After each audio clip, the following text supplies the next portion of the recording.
I am singing, no bling blinging, in a world of game price contemplation.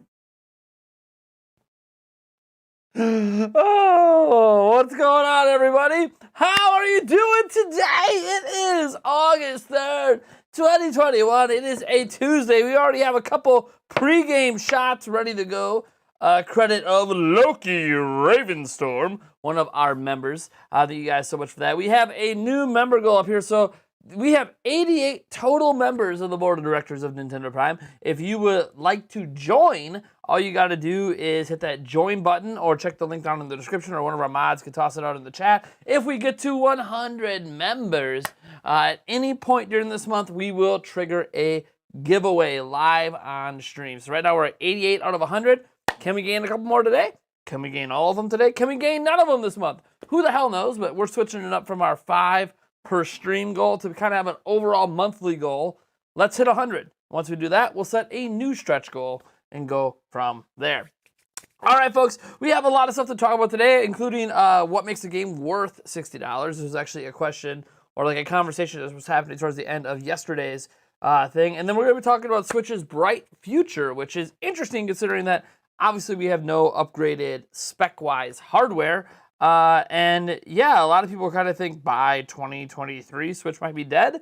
I don't agree with that. We'll get in that in a moment. But before we do, let me give a shout out to all 3 of the super chats so far. And then I want to also shout out every single person here in the stream. Let me start with the super chats first, because we got Party Vote coming, baby.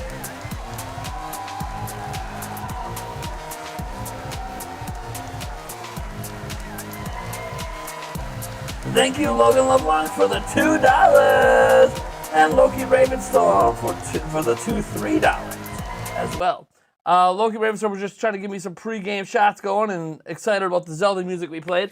And Logan LeBlanc says, playing the new Snap update 4 days before your birthday. Congratulations, man. I have not checked out that new Snap update yet. I'm sure it's utterly fantastic. I have my Switch finally charging right now down here on my charge stand, so I will be able to actually play it later, because I didn't get a chance to charge it yesterday. I couldn't find my charger upstairs, so got hooked up down here. We'll get that taken care of. We'll get these shots. Once the head on the tall shot gusher goes away, I'll get those 3 shots down the hatch. All right, Ric Flair, that woo!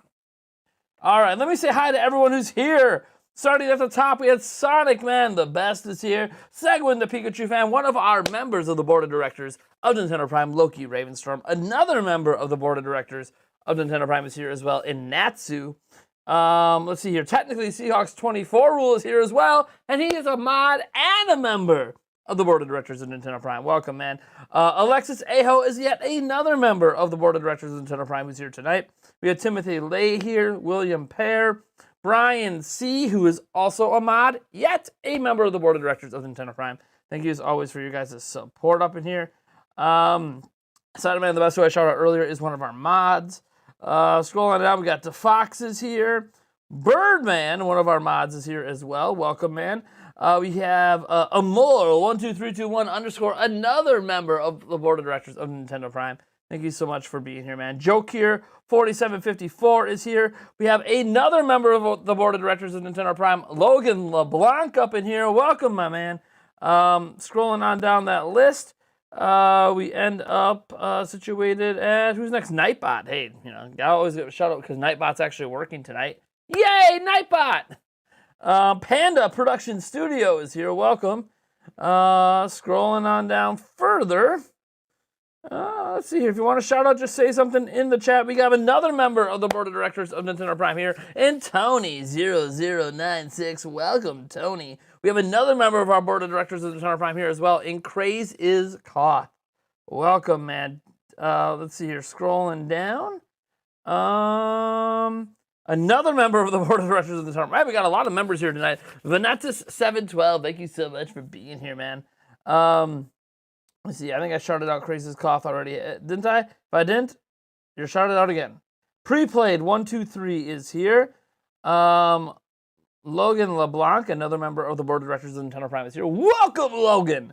Let's see here. Scrolling on now, we got R2D2 is up in here. Hell yeah, always good to have R2D2 hanging around.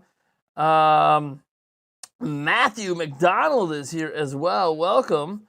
Scrolling on down that list. Let's see here. We got that guy is here. Red Chaos 173 is here as well.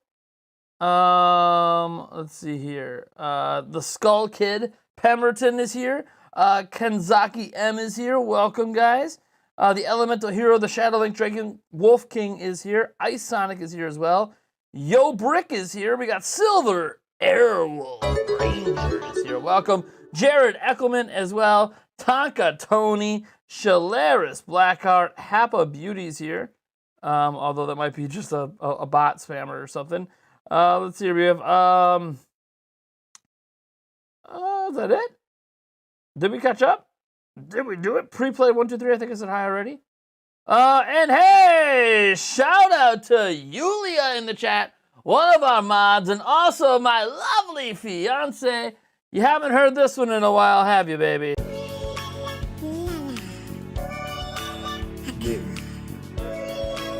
Oh, don't you know? Come back to me. Anyways, how you guys doing? Gotta make sure my investment is going well. Oh my god. Oh no, he's gonna die. I'm not gonna die. All right, let me get those 3 pregame shots out of the way. You guys are awesome tonight. Hey, we have 64 Nintendo 64. That's right, we got 64 people watching right now. Let's get the likes up to 64 likes. I know we can do it. Costs you guys absolutely nothing. Just a little tap on your phone, a little click on your computer, or maybe it's a little bit more difficult because you're using a TV, smart TV remote, and sometimes that's a pain in the ass. But hey, it is what it is. Tony0096, how's it going, man? Let me get these 3 pre-games out of the way and get this shing-ding rolling. Woo! All right. So, a few reminders tonight. Any super chat that's under $10, we do shots of beer. Any super chat that's under between $10 and $20, I'm sorry, any super chat that's at $20 gets Goldschlager. Any $10 super chats or donations, by the way, do UV cherries.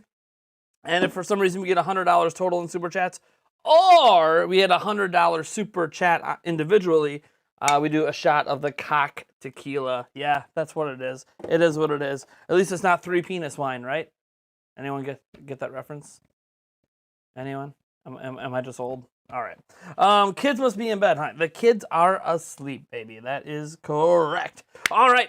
So let's get right to the topic. Obviously, every single night we do this is a Q&A. I don't remember if I put Q&A in the title today. Did I? I think I put Q&A in the title. So every single night we stream is a Q&A. But a couple topics I want to talk about. And the first one is what makes a game worth $60. We had this little debate happening towards the end of the stream yesterday because people were like, hey, is Metroid Dread worth $60?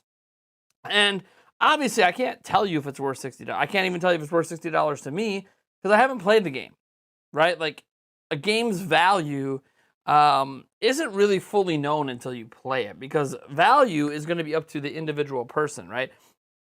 Different games are going to be worth different amounts of money to other people. Breath of the Wild, my favorite game of all time, I'd probably spend hundreds to play that game because that's what that game's worth to me. It's my favorite game of all time. I put a ton of hours into it, hundreds and hundreds and hundreds of hours. Love the hell out of that game. So it's going to be worth significantly more to me than, say, maybe a game I don't play as much anymore, like The Witcher 3. I beat The Witcher 3 on PC. I own it on Switch, but was it really worth $60 for that Switch version?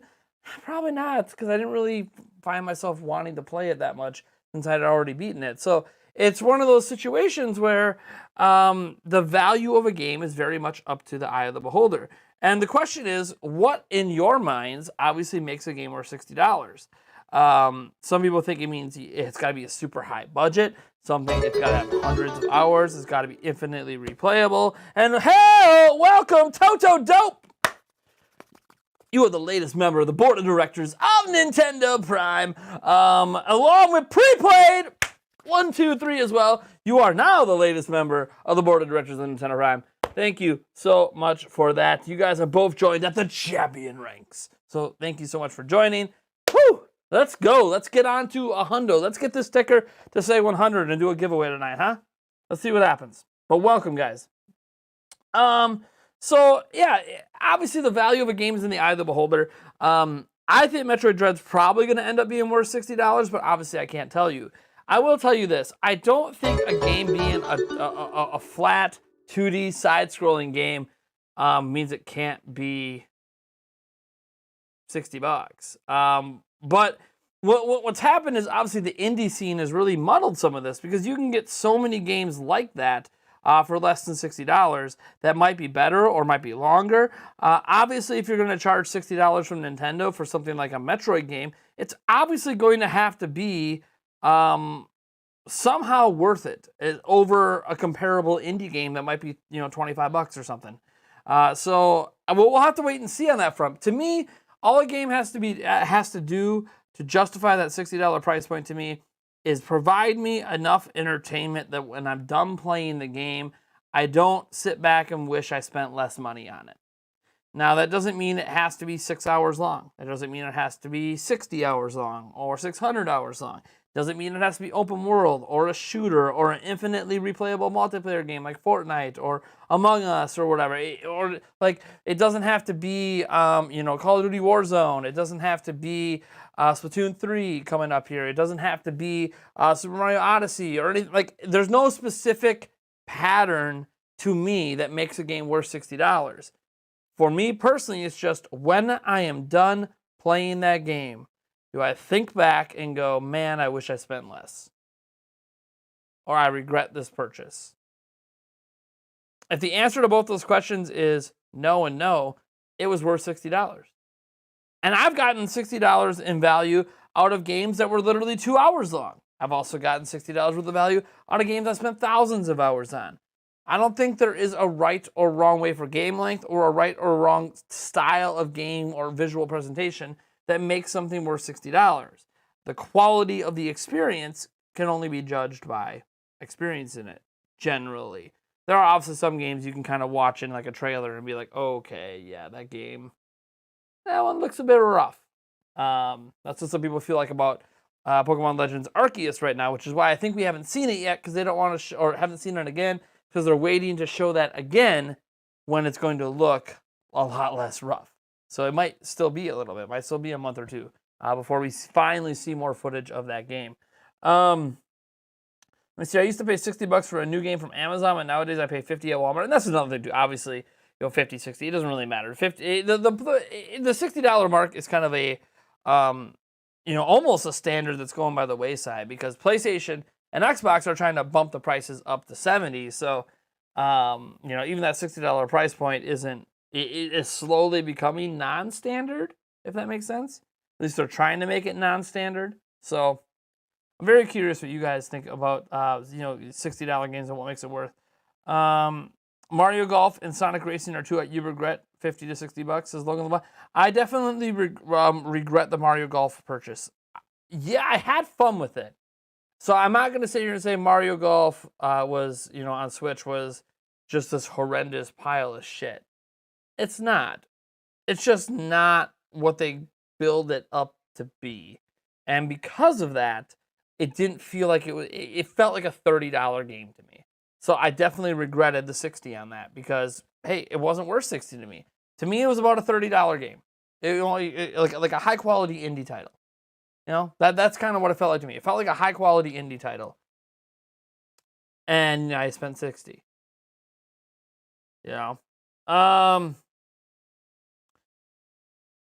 But of course, but that's my personal opinion. There's probably other people that think Mario Golf is well worth $60. But of course, the more game makers put into a game, the more everyone will get out of it. Then of course, I value quality over quantity any day. I would not even get Sticker Star for $5 if I knew how it was. Ouch.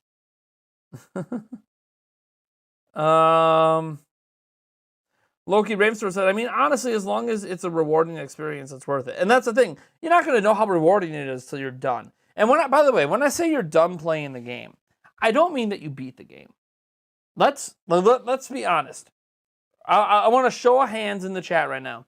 How many of you guys start games, maybe even play a lot of a game, but don't actually end up beating it? My hand belongs up for this one. Anyone else joining me? Am I the only one? Don't lie to me that I'm the only one that might start a game, even put a lot of hours into a game, but never finish it. Everyone does that, right? Like, that happens all the time. That's how we end up with these massive backlogs. Unless you're just doing Steam sales, then, like, that's a whole different... Like, everyone does that, right? Like, that's... There you go. There's all the hands, like, going. A lot of people, like, see, like, everyone does it, not all the time, but sometimes. And to me, when you are done with a game, it doesn't mean that you beat it. What it means is that you have played it to a point of satisfaction that you don't feel like continuing to play it anymore. When you reach that point, whether it's when you beat the game, whether you 100% the game or replay the game, whenever you reach that point that you're just kind of, hey, I'm probably not going to pick this game up again, at that point, do you feel like your money was well spent? So it's not even about, like, to me, like, people always look at game reviews to justify a game's price. Like, oh yeah, should this game be $60? Let me check out the reviews. It's like, but, like, how many of us are playing games like we're reviewing games? We're not. We're playing games to the point of our own satisfaction. Sometimes we're so disappointed we bail on games way early. Sometimes we go all the way to the end. Sometimes we don't. The point is, when we stop playing that game, do we look back and go, man, I regret that purchase? And there's a lot of games I personally have started and not finished that even where I stopped playing it, I look back and go, what I played was worth $60. So I think this is a really interesting conversation to have. Let's see what more you guys in the chat have to say about $60 games and how you guys value your games and your time, of course, because obviously games is entertainment, games is time. We got 47 likes, by the way. Come on, guys. Let's get to 60 plus likes. We can do it. Only what, 13 away? Let's do it, folks. I always want to see more of the games, and it wastes time to then finish it. This depends on the game. I dropped Sonic 06. That's me for Hyrule Warriors Definitive Edition. There's too much content. I never listened to reviews like someone got mad after 5 minutes of Skyward Sword and wrote a horrible review on it. I love Skyward Sword. Price is what you feel it is to you. 1-2 Switch. I've not beat Skyrim and have over 100 hours in it. I mean, that happens. Especially in some of these games that have so many side quests and it feels like they never end. That could happen. I mean, that could happen in The Witcher 3. Like, you can have like 300 hours in that thing and not even beat the main quest. 1-2 Switch was a ripoff. So 1-2 Switch to me was an interesting case because it was there at the launch of Switch. It was $60. And I agree, like most people, it should have been the packing game, right? It should have been this generation's Wii Sports. I think it would also be significantly more popular. And they could have released a sequel, 1-2 Switch, 3-4 Switch, whatever. They could have released a sequel and ended up selling that one at $60 and made a lot of money because they would have had a lot of fans of the first game. The problem it had is that what 1-2 Switch was, as fun of a party game as it is, because it is, I've played it with a bunch of people, it's a really fun party game. It's basically a tech demo. And you're charging $60 for a tech demo that feels like it should, like, this is the Astro Boy or Astrobot or whatever for PlayStation 5. This is the Wii Sports for Wii. That's what 1-2 Switch is, and I think every Switch owner should own it as a packing game. I think it should just be included, already installed in the system kind of thing. So it is what it is. You can't go back and change that. I would definitely say probably not worth $60. I don't know where I would value it because I did have a lot of fun with it. But the whole time I played it in 2017, I kept thinking, man, this thing should have been packed in. This could have been as popular as Wii Sports, right? It could have 90 million homes right now, and everyone could be playing it. Think of how awesome and how thriving an online party mode could be for it if it got added. Talk about all the birthday parties that could be having 1-2 Switch as a centerpiece for some of the games you play with your friends as kids. Like, man, it could have been that. And then Nintendo just didn't do it. 'Cause I honestly think 1-2 Switch is a ton of fun. It's a great party game that would have benefited by being a packet.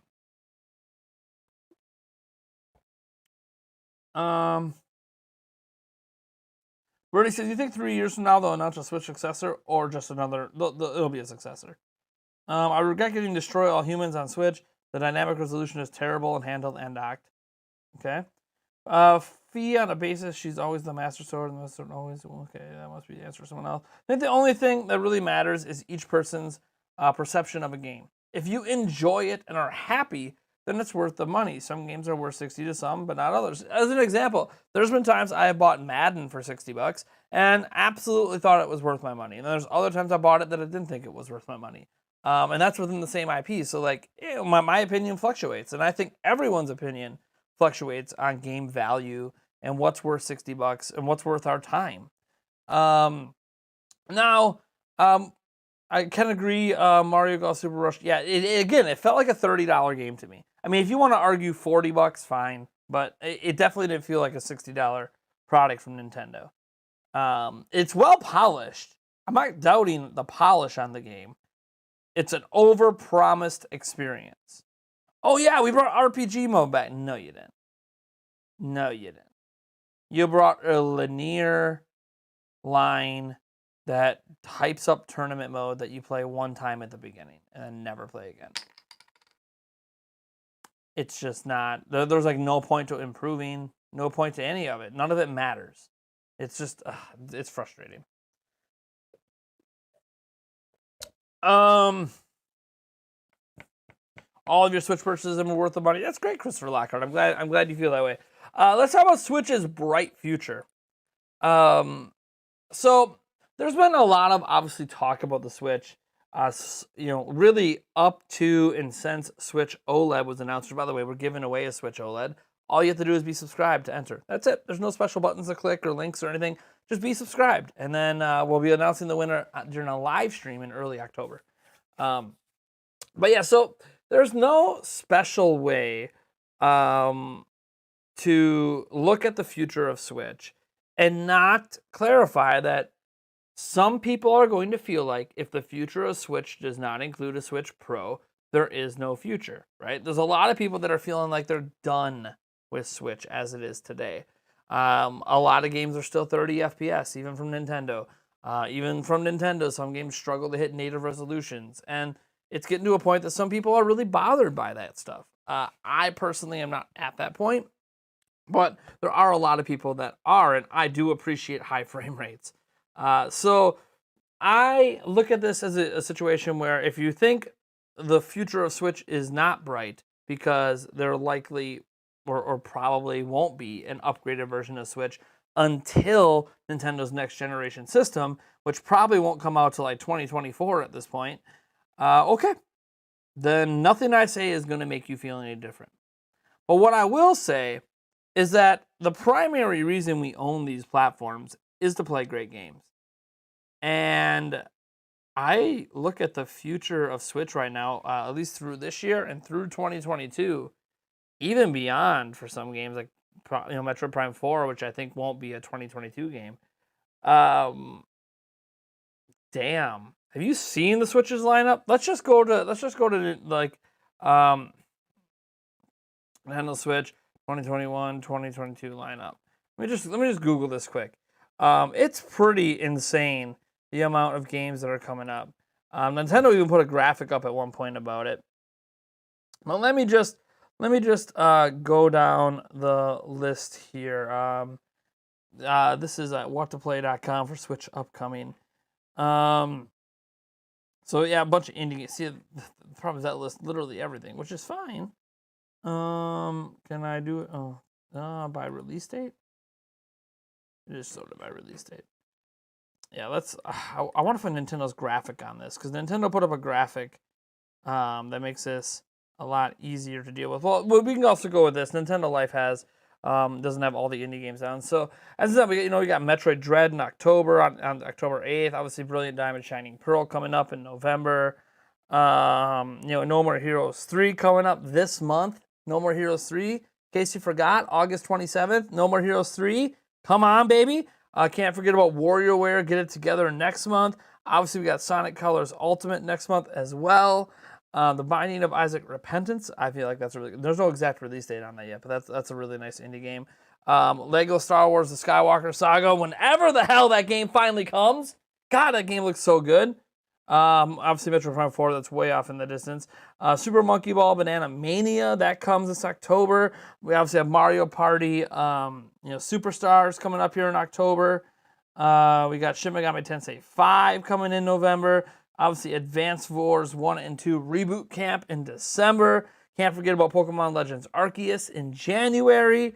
Even Diablo 2 Resurrected is supposed to even come out on Switch here coming up sometime next month. Scrolling down this list here, we got Splatoon 3 coming next year. We got Rune Factory 5 coming next year. We have Ni no Kuni 2 coming in September. We have Mario plus Rabbids Sparks of Hope coming next year. Bayonetta 3 at some point next year or 2023. Obviously, Project Triangle Strategy coming next year. Breath of the Wild 2 coming next year. Can't forget about that one. There's a Dynasty Warriors 9 supposedly coming later this year, although it's got no exact release date. NBA 2K is still coming out and still a pretty quality experience on Switch every year.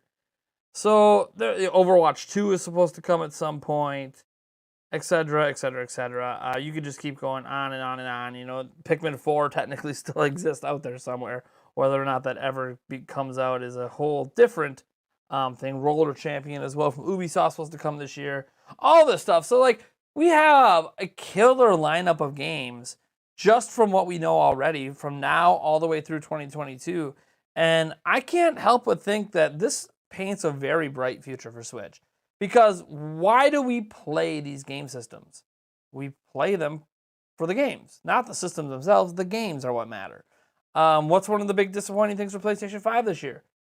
Pretty much all the great games that were supposed to come out on PS5 this year have been delayed to 2022. So the lineup's looking quite thin for Sony this year. Same thing's been true for Xbox Series X and stuff. As awesome as it is to own one, until this Halo Infinite stuff came out, there hasn't really been a reason to buy one. So we're in the situation where I think the Switch's future for the next few years is really quite bright. And by the time it starts to dim, because I do think Metroid Prime 4 and Bayonetta 3 could be 2023 titles, by the time it starts to dim, they'll already have revealed their next generation platform. I think 2023 is the reveal year of their next generation platform.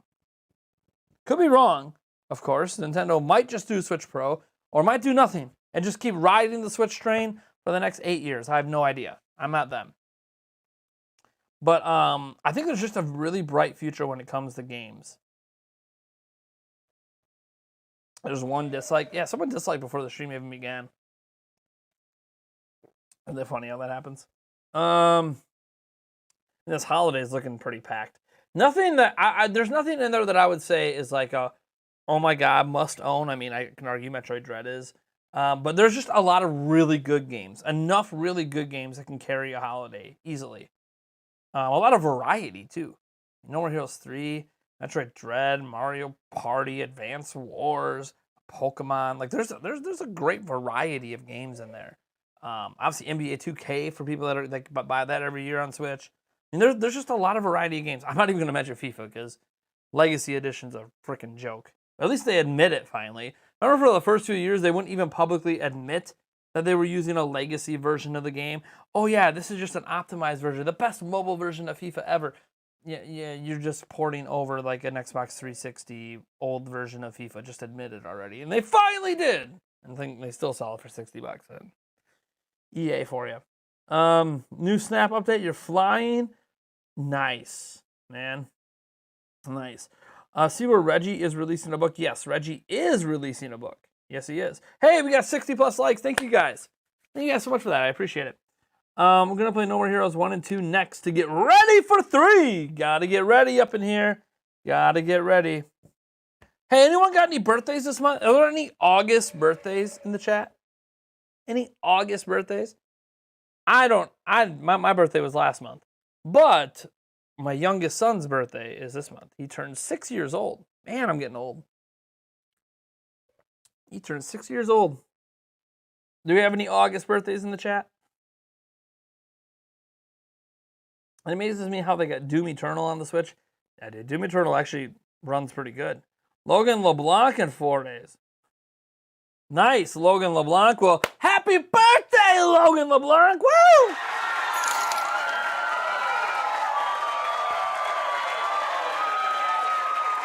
All right, we have another one popping off.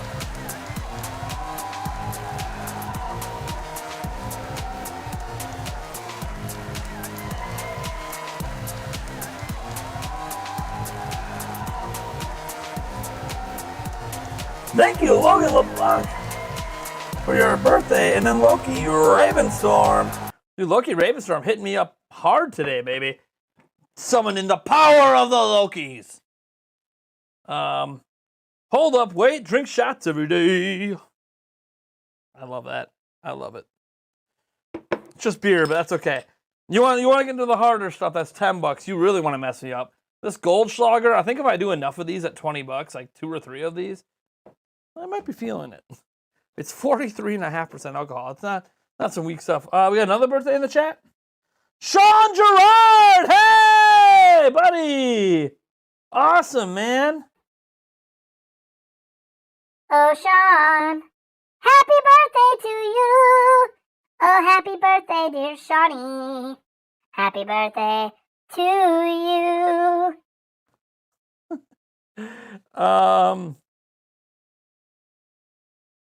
I hope you and Logan have a lovely time for your birthdays. I don't know how old you're turning. Doesn't really matter. What I do know is that we were just at 69 concurrent viewers. Yes, folks, I am that immature to laugh at 69. All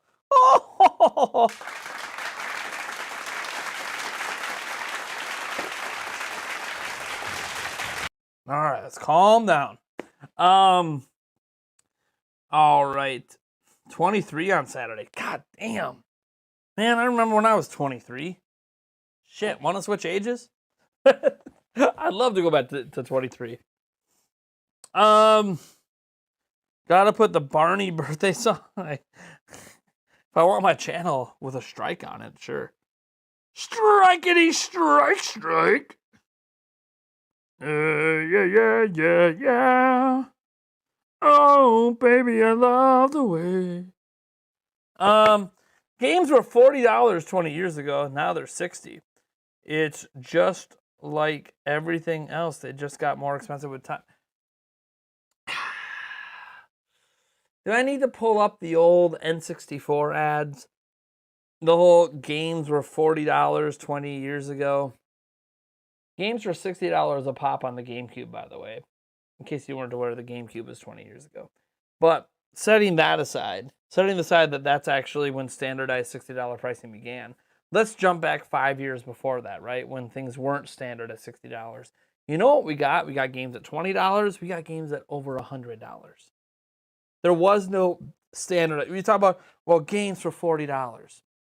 There wasn't a standard $40 price in the 90s. Not at all. Some games were really cheap. Some games were $100+. There was no standard on pricing back then. So, yeah, don't give me the whole, $40. No, that was not standard back then. It wasn't. We had a wide variance in pricing back then. It hit $60 as a standard right in the middle of the PlayStation 2, GameCube, Xbox era. Like, during that time, we standardized to $60. Before that, dude, it was the wild, wild west of pricing. There was no standardized pricing.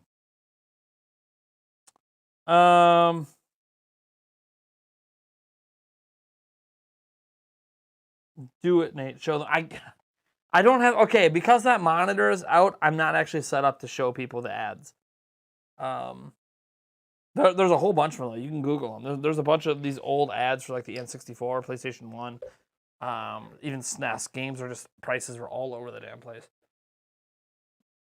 But I can't show you until my monitor's fixed, because the monitor I usually use to display information to you is too far away for me to use, because it is now my main display on my desk for editing.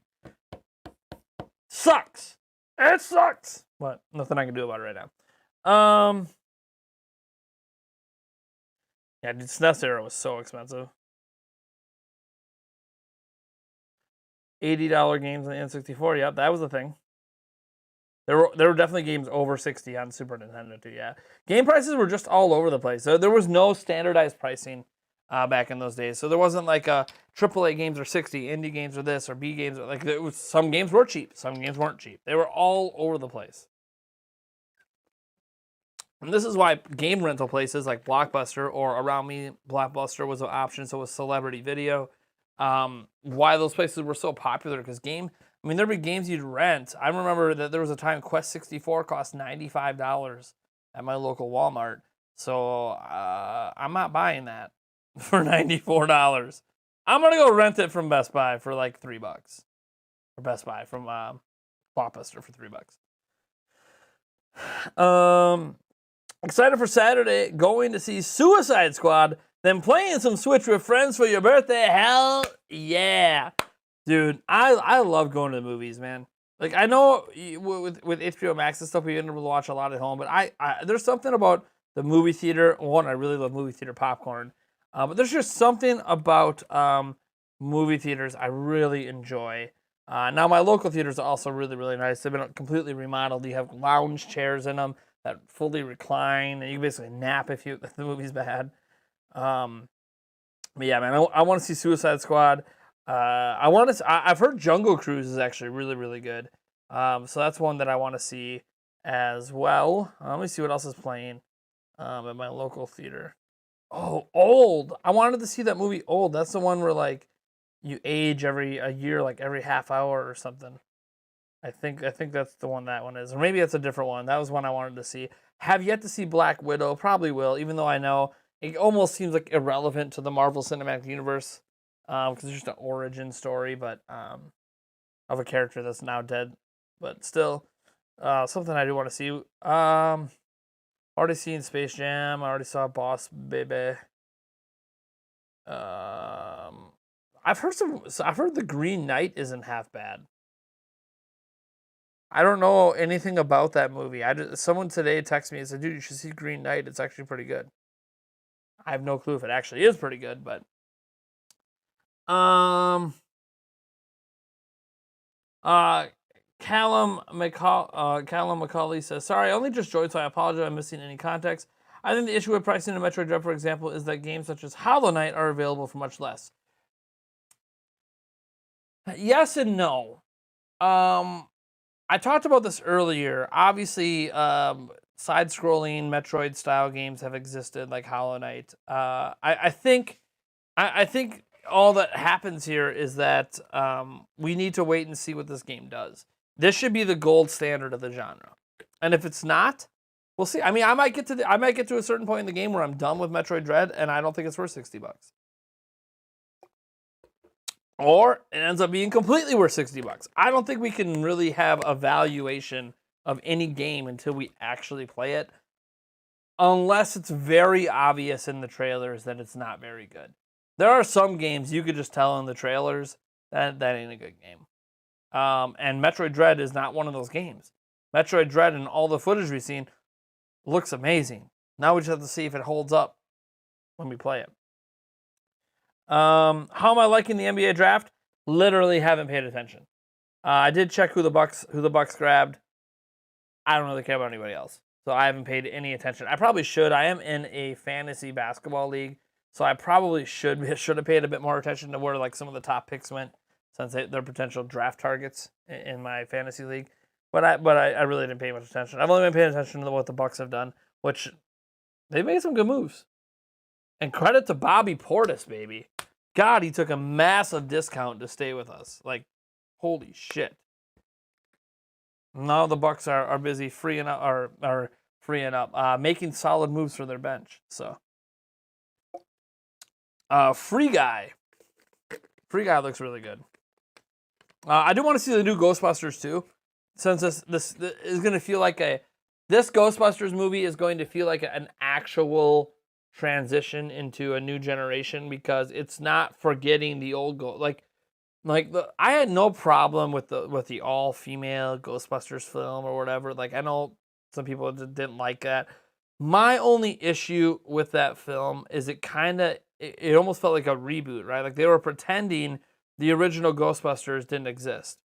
Oh, you guys didn't exist. We're just going to make an all female version of something that already exists. No, you don't do that, right? Like, you don't do that. If you're going to introduce a new cast for Ghostbusters, you don't do it by forgetting what Ghostbusters was. You include the original Ghostbusters, and you have a natural transition into what is next. And that's what I feel like Afterlife's going to be, because obviously we know some of the OG Ghostbuster guys are involved in that one. So we know they're going to appear, and there's going to be a natural transition. somewhere in there to those children and all that jazz. And that's why I'm looking really forward to that. I'm also looking forward to the new Venom movie as well. I think it looks pretty good. I don't think my fiance thinks it looks very good, but but Venom, I think you have to have a very particular taste to enjoy.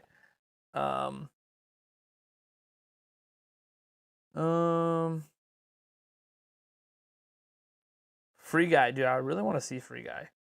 I think Free Guy looks better and better the more I see of it. I really want to see that movie. I agree with you. I think Dredd has a lot of potential, and I really want it to succeed. I just think it'll be running through quite a few people's minds. Yeah, we'll have to wait and see. Yeah, like, again, I had no problem with the female Ghostbusters movie. I watched it, but it's just, it felt disconnected from what Ghostbusters was, and that to me was a problem. They could have transitioned it, and they didn't. Now they are. Ghostbusters Afterlife is literally a continuation of the old Ghostbusters. So, hell yeah. Hell yeah.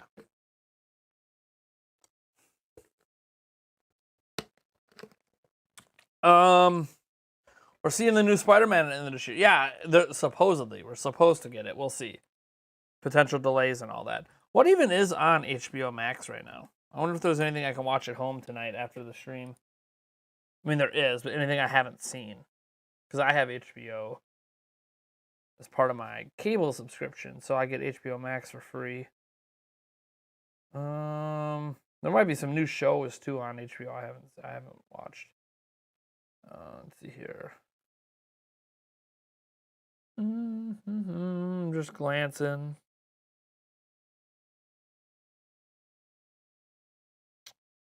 Yeah, I already saw Space Jam. That's how I watched Space Jam. Was on HBO Max. No, a lot of this that doesn't really have a lot of new ones out right now, which is all right. That's all right. Does HBO have any new shows running right now? Sure, they do.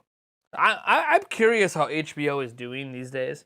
Remember when like HBO used to be like the gold standard of making either their own movies and their own TV shows, and there was like nothing that could match up to it. And now it really feels like Netflix is like leading the charge in that. Hulu, is up in there. Obviously, you have Disney doing their own thing. It feels like HBO is almost kind of fallen by the wayside of being like that premier place to get these kind of shows at, because you can kind of get them at so many different places. Like what the hell is The White Lotus? I don't know. It looks interesting, but it also looks like something that I could see on Netflix, which isn't a bad thing. It's just, I don't know. Maybe White Lotus is really good. I have no idea. Maybe that's something I'll check out. The White Lotus. More info. It also doesn't help that they still do traditional TV releasing, where they release an episode a week, which, I mean... Anyway. Ryan Reynolds is pretty good.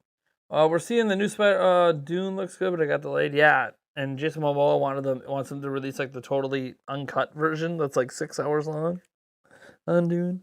I like movies. Video games, movies, entertainment stuff. Who doesn't? Are you not entertained? Been on a Disney movie. Yeah, we have Disney Plus because it's dirt cheap and we have kids. So, plus, all the Marvel shows. I've been keeping up on those because I really enjoy the Marvel shows. Watch Fear Street on Netflix. Is pretty good. Yeah, I thought about watching that one. I think Yulia would really enjoy Fear Street if I could just get her to watch it.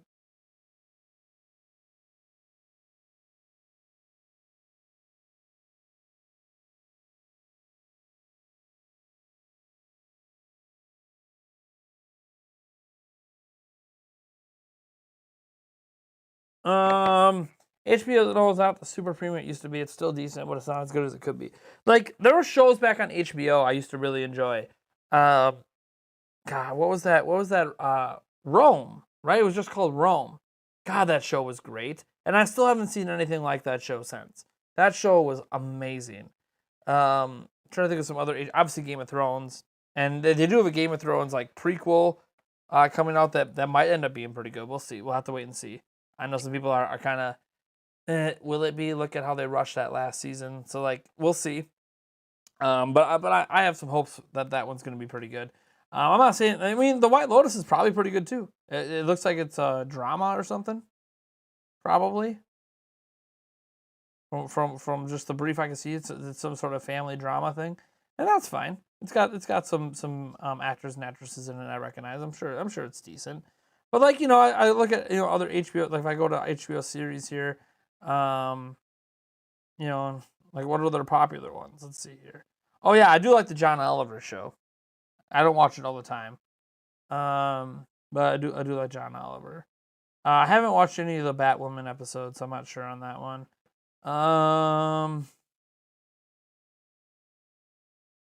Yeah, a lot of these popular ones they have are just ones they bought.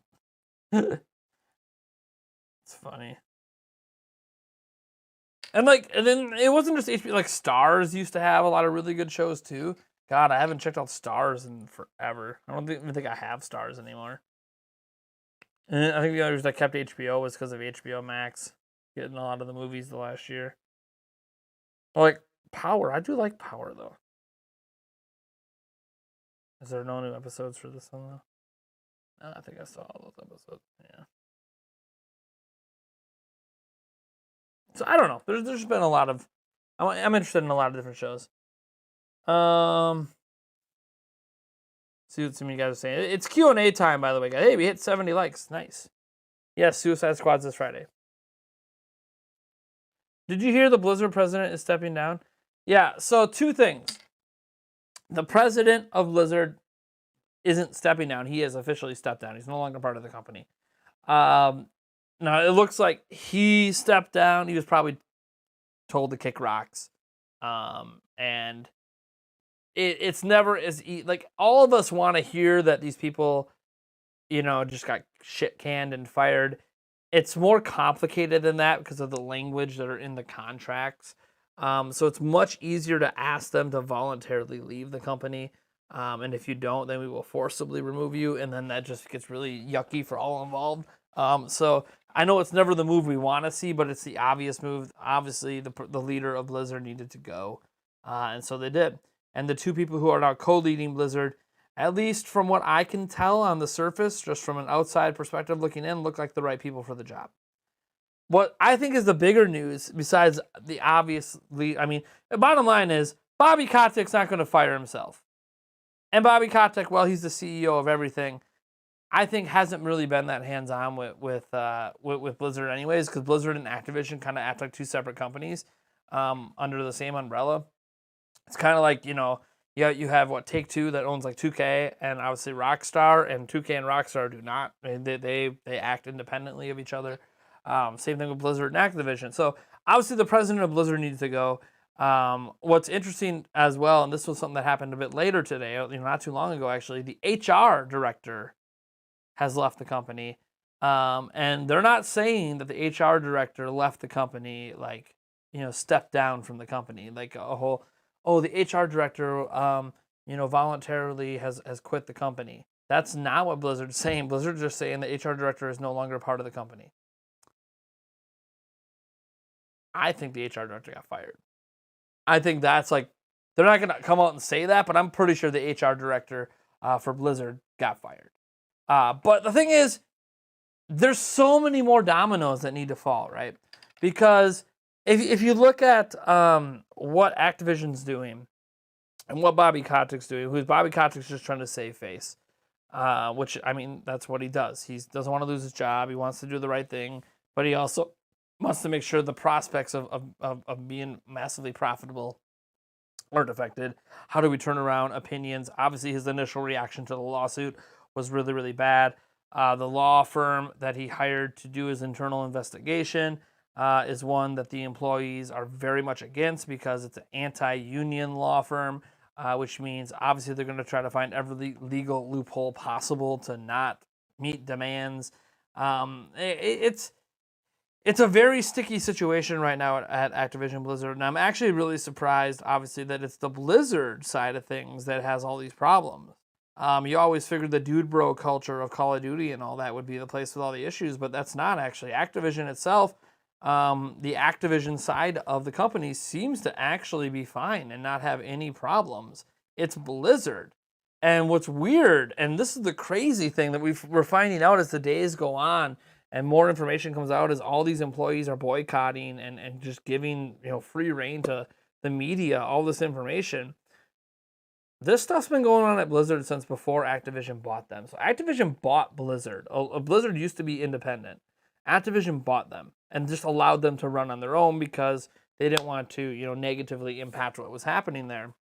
And this was happening before Activision bought them. So this is deeply seated and rooted. Like, this goes back to the Diablo 2 days, the original Diablo, the StarCraft, the Warcraft 1, 2, and 3 days. Like, this stuff was happening back then. This isn't new. It just took forever for it to finally come to light. And even while this investigation was going on by the state of California, stuff was still not coming out until the lawsuit was filed.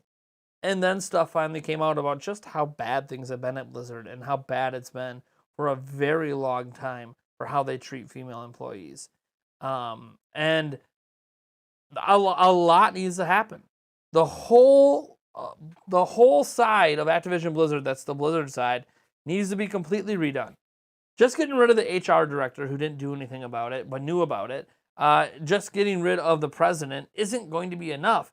There are actual people that assaulted women working at Blizzard right now. That can't be allowed to fly. Like, it's one thing. It's one thing at Ubisoft looks like nothing. Like, the allegations against Ubisoft look like nothing compared to what's happening at Blizzard. Like, all the allegations are basically, this is an oversimplification, but all the Ubisoft allegations boil down to just the way that female employees were talked to or talked about at the workplace, right? Like, oh yeah, talking about how hot they are, hitting on them at the workplace, or maybe making inappropriate, comments towards females and stuff like that. That's what a lot of the allegations of Ubisoft boil down to. Is just people being misogynistic with their words. There hasn't been any accusation of females not being allowed to advance at the company. There hasn't been any accusations of actual physical sexual harassment, just the verbal stuff, which, by the way, that's not good either. But Blizzard is so far beyond just verbal misogynism. Groping employees' asses at their cubicles during work. Sharing naked photos that led to that employee killing herself. Having a Cosby suite that you were vetting women through for their looks for a party. I'm sorry. This is so much fuckery beyond anything that happened at Ubisoft, that Ubisoft looks like child's play, looks like kids in the playground poking sticks at each other. And here comes Blizzard with baseball bats beating everyone to death. That's what it's like in comparison. It's so I thought it was bad enough at Ubisoft. My mind is blown that it's been able to be this bad for this long. Not that this stuff happens. We all know, with the Harvey Weinsteins, we all know this stuff happens, right? Like, women have had a tough time in the workplace in many different industries. So this isn't like we don't know that this stuff happens. It's just, how does one company that makes this much money, and by the way, Blizzard has such a massive female player base. Do you know how many actual females play World of Warcraft? Millions. There's not a lot of games that you can say that. World of Warcraft has millions of female gamers.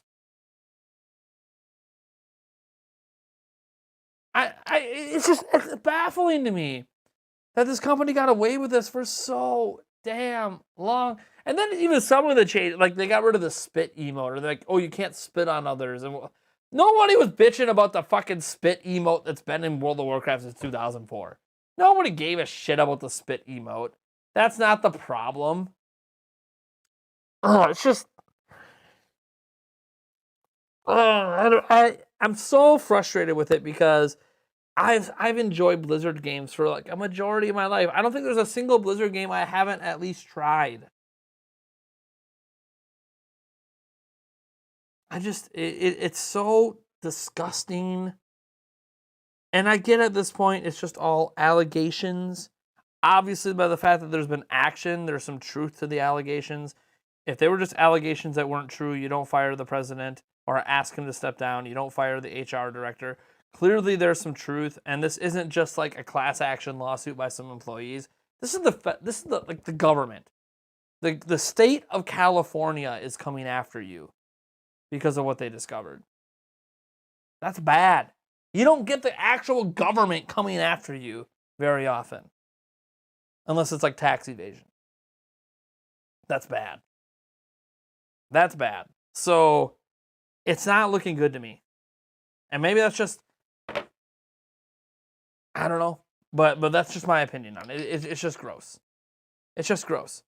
And I'm not saying, by the way, that a female employee should advance ahead of a male employee if the male employee is like more skilled than the female one. Like, that's how it shouldn't matter. The point is, it shouldn't matter what gender you are for advancement opportunities. But I'm not even talking about that. Forget advancement opportunities and equal pay and all that. That's obviously a whole nother conversation. This is just how we interact with people in the workplace. What comes over people's minds at a professional business with grown adults that grabbing a female's ass, who, by the way, you're not dating, in her cubicle is okay? Like, this is stupid ass shit you would see a teenager who's 15 squeeze some other teenager's ass at McDonald's while they're working, and then they might even get fired for it at McDonald's. Let alone having this happen at a place where you have people, where almost everyone there has fucking college degrees. Almost everyone working there has college degrees and are in their mid-20s, if not, 30s, 40s, and you're having this problem. You're having a Cosby suite that you call a Cosby suite. It's so frustrating. It's beyond frustrating. This isn't even a political thing to me. This is just, God, why the sexism, misogyny, racism, all this stuff is real, right? This stuff exists in the world. It's just, when you're at a professional workplace, the expectations should be better than that. I'm not saying that if someone has a negative viewpoint of a female, they can't work at a company. They need to be able to control themselves in a professional manner while they're at the workplace or at a work event, or they shouldn't work there, right? Like, I don't care what someone's political beliefs are. Like, I'm not going to sit here and be, I'm running Nintendo Prime and I go to hire a video editor someday, right? Let's say my channel blows up. I got 150,000 subs. I'm getting 50, 60K a video, not money-wise, but views. I'm able to hire a second employee, and I'm looking to hire a video editor. You know what's not going to be used in my qualifications for people that apply to be a paid video editor for my channel? What gender you are, what age you are beyond the age of 18. That's just for work purposes. I don't want to deal with minors. You can hire minors, but there's a whole other tax thing I got to worry. I don't want to deal with that. So there's just making sure you're over 18. Don't care what gender you are. Don't care who you voted for in the election. I don't care if you voted for Trump, Biden, some third-party candidate. I literally don't give it two flying fucks. It's got nothing to do with your ability to do the job. All I care about is that when you do the job, whatever your personal, religious, political, whatever beliefs are, don't leak into the work, right? So if I hire you to edit videos, I don't want you throwing a bunch of, say, a bunch of stuff trashing Trump or trashing Biden into my videos for imagery, because that doesn't fit with what I do as a content creator. That would be taking your personal beliefs and inserting them into the workplace. That I don't want to happen. Personally, don't give a shit who you voted for. Don't give a shit what sexuality you are. Don't give a shit who you're dating. Don't give a shit if you're male, female, non-binary or whatever, all the different things. I don't really give a shit about any of that. I don't care what religion you believe in or don't believe in. Doesn't matter to me. What matters is, here's the job I hire you for. Can you do that job to the best of your abilities, and are you qualified for it? and can you do it at a price point that I can afford? That's what I care about. All that other stuff around you that you have for personal stuff, I don't care. Just keep it out of the workplace.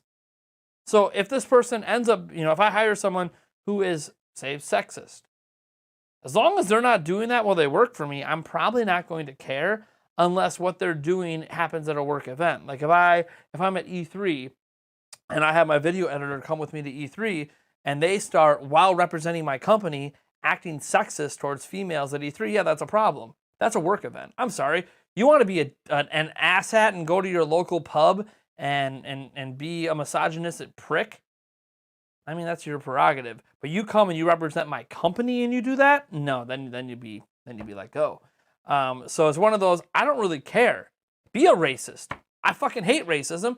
Be a racist. I can't tell you not to be a racist. And most people that are racist are going to try to convince you they're not anyways. So, okay, as long as that doesn't impact your work or impact my work, I don't give a shit. Go, hold a flag up that says all lives matter. I don't give two flying fucks. As long as it's not a work event and you're not representing my company. Because I don't have that shit here. And that's the problem at Activision Blizzard, or Blizzard in particular, is that they allowed these people that have all these personal viewpoints about looking down on women, over-sexualizing them, and how they treat women, stuff that you might do, say, with your drunk buddies at 21 in a pub, at the workplace.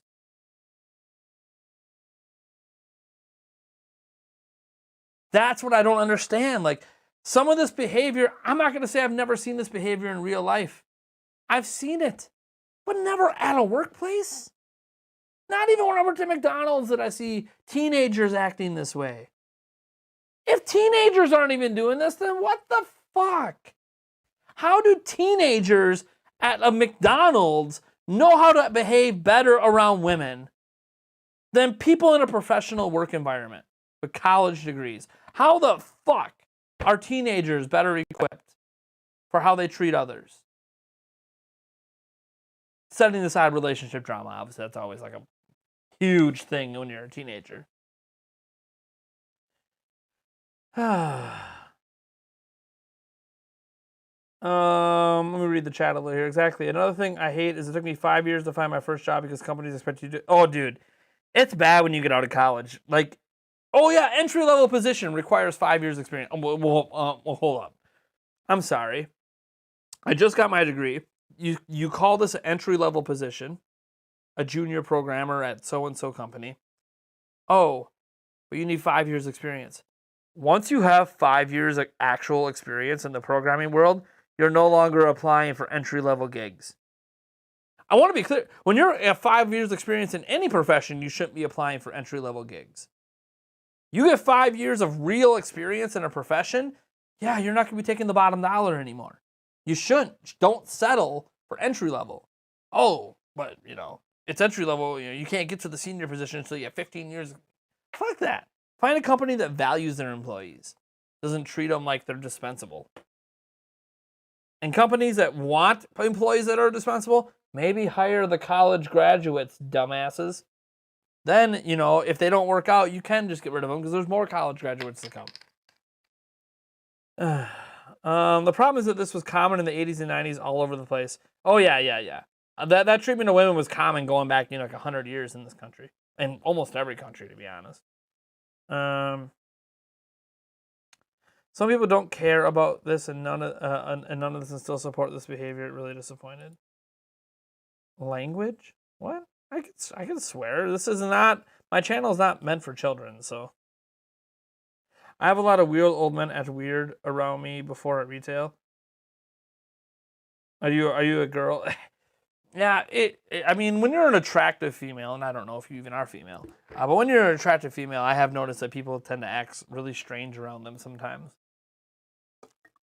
My fiance's an attractive female. You guys know that. You guys have seen her. She's a frickin' ay. And I see how people act around her. She's like oblivious to it. And I'm glad she's oblivious to it. I'm glad that Yulia is totally oblivious to the way people treat her.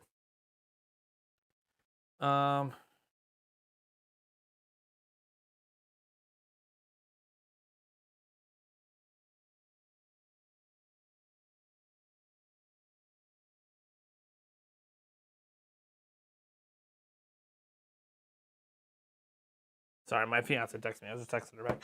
I'm a guy. I'm like, what the fuck? I mean, yeah, I wouldn't say that I've had any weird reactions to me as a guy working in retail. Personally, yeah, I haven't. I mean, there's been some times when I was younger, running cash register that it felt like there would be some of those, what do they call them? Like soccer moms, basically single moms, that would come through like the checkout line with their kids, and it would be like they're hitting on me in the checkout line. And in the back of my mind, I'm like, look, you might think I'm attractive, and that's cool, but like I'm working at a checkout line at Kmart. You are a mom with a couple kids. You might want to set your sights a little higher than the checkout person at Kmart. That was always in the back of my mind whenever you would get one that would hit on you. It's like, I mean, I'm not saying you're not good looking, but I am saying you got kids. Maybe you should aim a little higher than a cashier. Especially at the time when cashiers were making like $6. Like it was like, God, making fucking no money. It's not like now where you can be like a cashier at a gas station and make like $15 an hour. Yes, yeah, like there's a lot of places now. You can literally be a cashier at like a gas station and make $15 an hour, which to me is a perfectly livable wage for a lot of people. Not necessarily for families, but it's a livable wage for like a single person. In a lot of places, I understand cities, different story in cities, but in rural areas, it's a very livable wage. Have basic human decency. I mean, that's what it is. This is just a basic human decency. Look, you can have your own personal viewpoints and all that in your head, but when you're in a workplace environment, like you gotta be able to compartmentalize. We all have our biases, and this like doesn't matter. At work, everyone needs to be treated the same.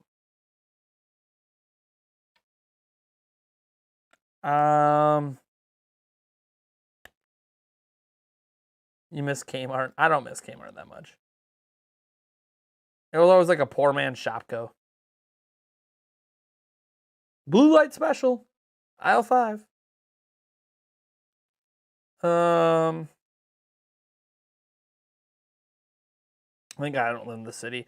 I've tried to live in the city. It's Amor says I'm a cashier at Walmart. I make $11 an hour. I mean that's better than I made when I worked at Walmart. But yeah, like I don't know. As I said, like I can right now. Quick Trip, which is a chain of gas stations in Wisconsin, and a little bit in Minnesota. They hired cashiers at $14 an hour. Even McDonald's has really upped it. They were paying $7.25 for a long time, and now they're paying almost $12 for entry level positions. Crazy, but that's because they're preparing. A lot of businesses are preparing to lower the blow because they have a feeling that sometime in the next 4 years that the federal minimum wage is going to double. So right now it's still $7.25 federally for minimum wage, but if they set it federally at 15, a lot of companies are trying to prepare for that. So they're not like, it's very hard to find a job that's only paying you $7.25. Let's just put it that way. It's very hard. Wasn't that hard like 10 years ago. Now it's very hard to find a job that only pays you minimum wage. And Timothy Lay, Target now does $15 an hour. Yeah, because everyone's just preparing because everyone's very certain that we're going to hit $15 an hour for minimum wage coming up. So a lot of companies are raising wages. I think the people that benefit the most, by the way, are healthcare workers that aren't CNAs. I think CNAs, nurses, they get lots of credit for the stuff they do, and they deserve it. But there's a lot of healthcare workers that are like my fiance. She's not a CNA. She's not a nurse. She's in college for a social worker thing, but she does in-home care. And she does a lot of shit. A lot of shit that gets completely unrecognized and only makes $11 an hour. And I'm sorry, she's got literal people's lives in her hand. She should be making 15 minimum. I think she should be making $20 an hour personally for the work she does. I know how hard her job is. I've done it before. And those kind of healthcare workers don't get the credit that they deserve because they're not. If you're that, why not go get your CNA? Because you don't. So you get the CNA, and then these places that are better work environments don't hire you The places that hire you are the places that treat their employees like shit. So it's like if you get the CNA, the places that don't treat them like shit won't hire you because you want too much money. But then you go to the places that do hire CNAs, and then they treat you so poorly you want to leave. It's just that's in my area, anyways. I don't know if that's true, countrywide, but healthcare workers, especially on the lower end, the CNAs and the non-CNA in-home care workers, I think they are just so undervalued in this whole country, and so many bad owners that try to pay them like $9 a fucking hour. Oh yeah, work 60 hours a week at $9 an hour with no benefits. Like, fuck you.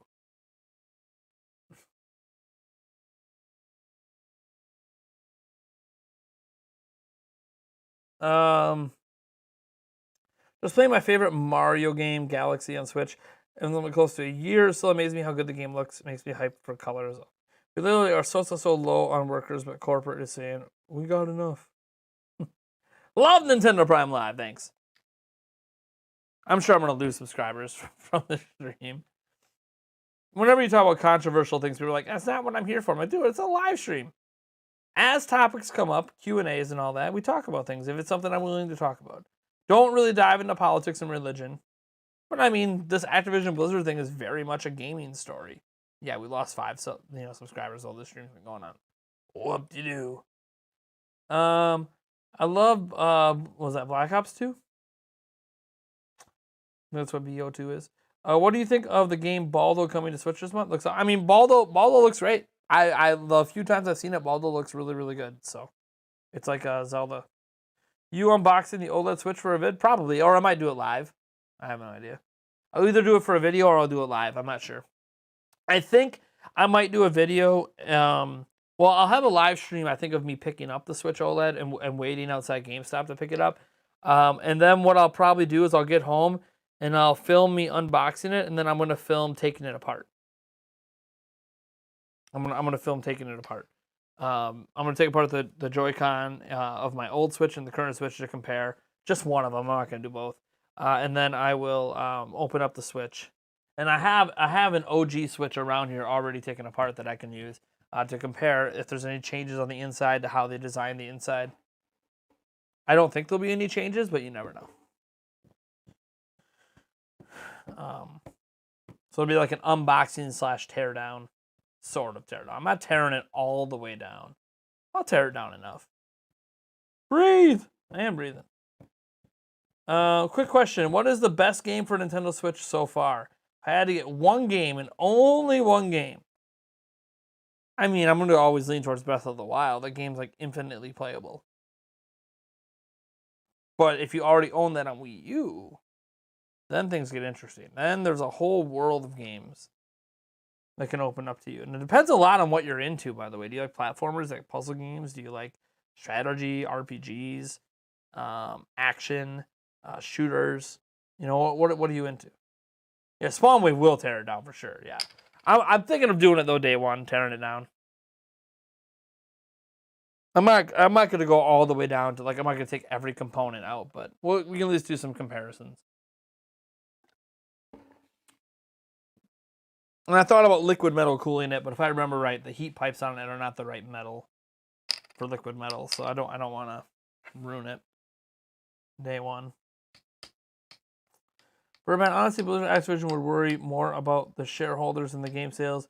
Did you not get to decide on who gets to buy their game? No one does. So as consumers, there's been a lot of what do we do about this situation? Well, the obvious thing is, boycott and don't buy their games. Cancel your World of Warcraft subscriptions. That's the thing is, whether or not you buy the game or not isn't going to really impact if change happens. That's just the way it is. This company is too rich. There's going to be too many people that still buy their games because it's still enjoyable. So your boycotting really isn't going. It makes you feel better. Like if you cancel your World of Warcraft subscription, if you don't buy the Diablo stuff, if you don't buy Call of Duty this year, it makes you stop playing Warzone. It makes you feel better, but it doesn't really hurt them that much. All that's really going to lead to them doing, if enough people do that, is just more people out of jobs. They're just going to fire more people, right? They're going to close studios, and they're going to fire more people. So developers are actually going to get hurt by you boycotting. It's not actually going to help. The way to help isn't to boycott buying the games. It's to keep pushing the Justice Department and keep pushing the social movements against it to put pressure on people like Bobby Kotick to actually make meaningful change.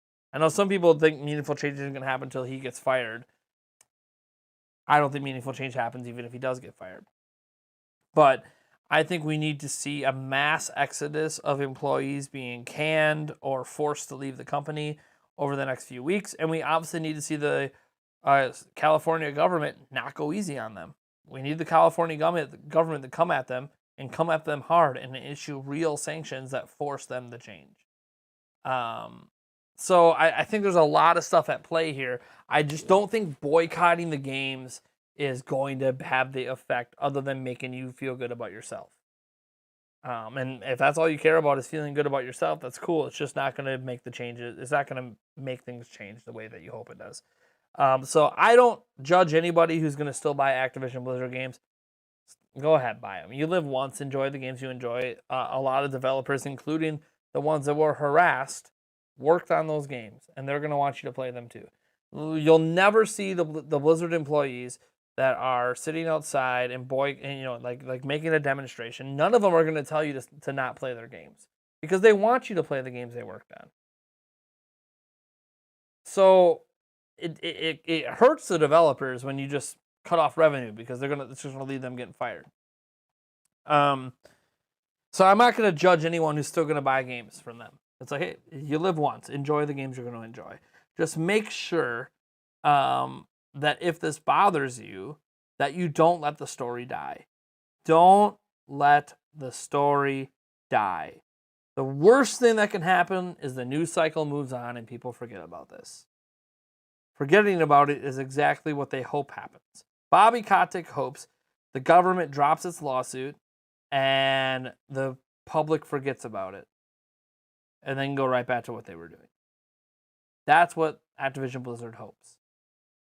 Don't let the story die. The story needs to keep being brought up every single week.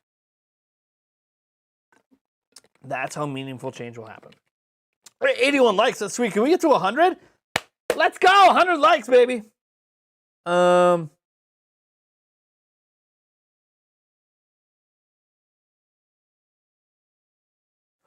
Hi, can't pre-order a Nintendo Switch OLED anywhere near me in Philadelphia. Well, Gina, baby, we're giving away one, so maybe you'll get lucky. All you gotta do is be subscribed. I have no idea who's gonna win it. It's randomly drawn. AJ Foreign says, controversial. You just seem like a nice dude with a good head on your shoulders. What we really need right now is just good people in the world. I mean, I try. I'm not gonna say I'm perfect. I'm not. I used to use the word retarded all the time, and it was really weird when I was using it because it's when I was younger. But like my mom was a social worker growing up, so like I knew you shouldn't use that word.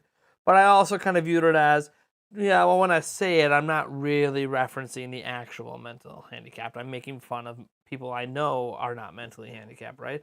But how am I making fun of them? By calling them mentally handicapped, which makes it feel like it's okay. It's not. So like, there's a lot of things I've learned, and I'm not saying I still don't razz my friends and bullshit with my friends, and so have Yulia tell me to fuck off, and I'll tell her to fuck off, and like we actually don't usually say that, but unless we're joking, but like yeah, like there's things among friends that maybe you wouldn't be okay to just say randomly on Twitter, but in general, I'm not a saint over here. I just believe in treating people. It's kind of like that old Bible thing, or is it not even? I don't even know if it's from the Bible, but like treat people how you want to be treated, kind of thing. I don't know.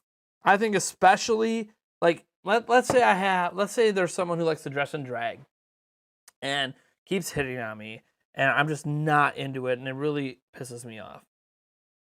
As long as they're not doing it at the workplace, we'll be fine. Because in my personal life, if you're doing it to me, I can just leave and go home, right? Not a big deal.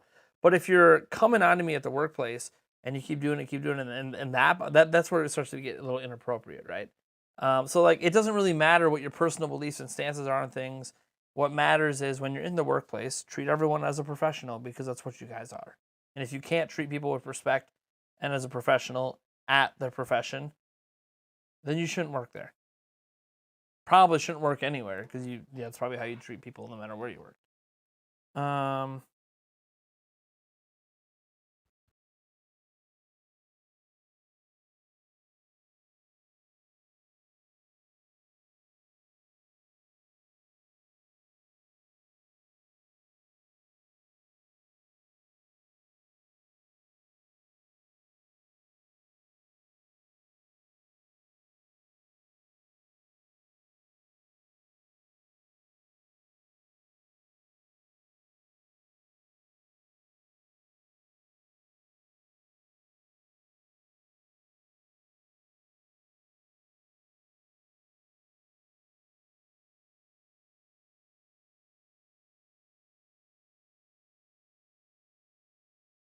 Sorry, there's this weird lens my fiance sent me, this vintage lens.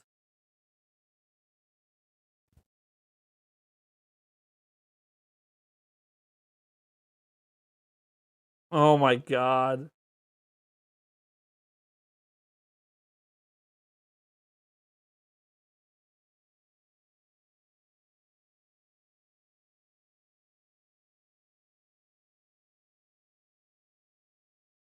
That's really bad. Sorry, this vintage ad filter on Snapchat's really bad. All right, let me see. Where are we at? We had 80. We're at 90 members. 10 members away from a giveaway. Remember, all super chats and donations tonight lead to shots, baby. Anything under $10 is a beer shot. I know you want real shots. $10 UV cherry. $20 gold shark. If you wonder why, shots. Why don't you just do shots like real shots for $1? I don't want to die. I do care about my health a little bit, so let me see here. Been watching your vids for over a year now, and they have been great, bro. Keep it up, says Jex Gaming. Thank you so much, baby. Do I watch The Office? I've seen every episode.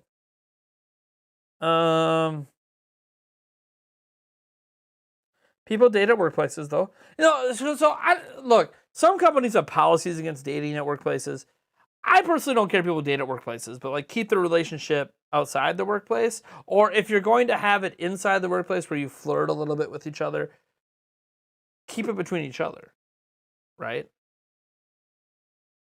Keep it between each other. You don't have to spread it to the whole workplace. You don't have to bring other people in the workplace into your relationship. That's just my opinion, though. There's no relationships in the workplace are always, dancing fine lines in a professional environment.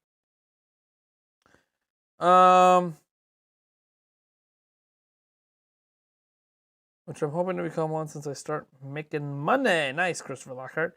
But let's see here. People date at workplace. Let's see. Do I watch The Office? Yeah, I'm getting close to being subscribed to you for a year, and I don't regret that decision. Nice, man. Well, I'm glad you've been around for a year. Let's keep growing together, huh? We just hit 71,000 subscribers. You guys see that? We finally we had a big lull there for a month and a half or so after E3 where we weren't really growing. But I also wasn't bad to doing normal videos. Now I am. Although my video today didn't do very well. I mean, let's just be honest. I did a video today on Joy-Con Drift. I had a feeling it wasn't going to do very well because it's kind of an older story that I missed while I was gone on vacation. So I kind of had a feeling that story wasn't going to do very well. So I'm not really surprised. And I can't really complain because my prior two videos did 10,000 and 13,000. So hey, whatever. Not every video is going to be a big splash. I got some other videos in mind tomorrow too. I got a couple ideas floating in my head. If there's not any decent news to talk about tomorrow, I got some topics I want to talk about that I think might do all right. But yeah, the channel's about to grow, and we got the podcast tomorrow night. That should be fun.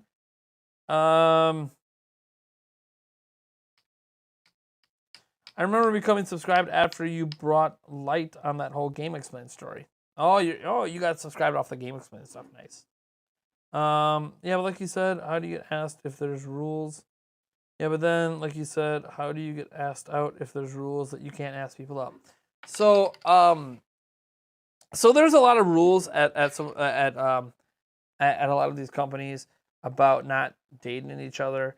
The big thing is just ask outside of work hours.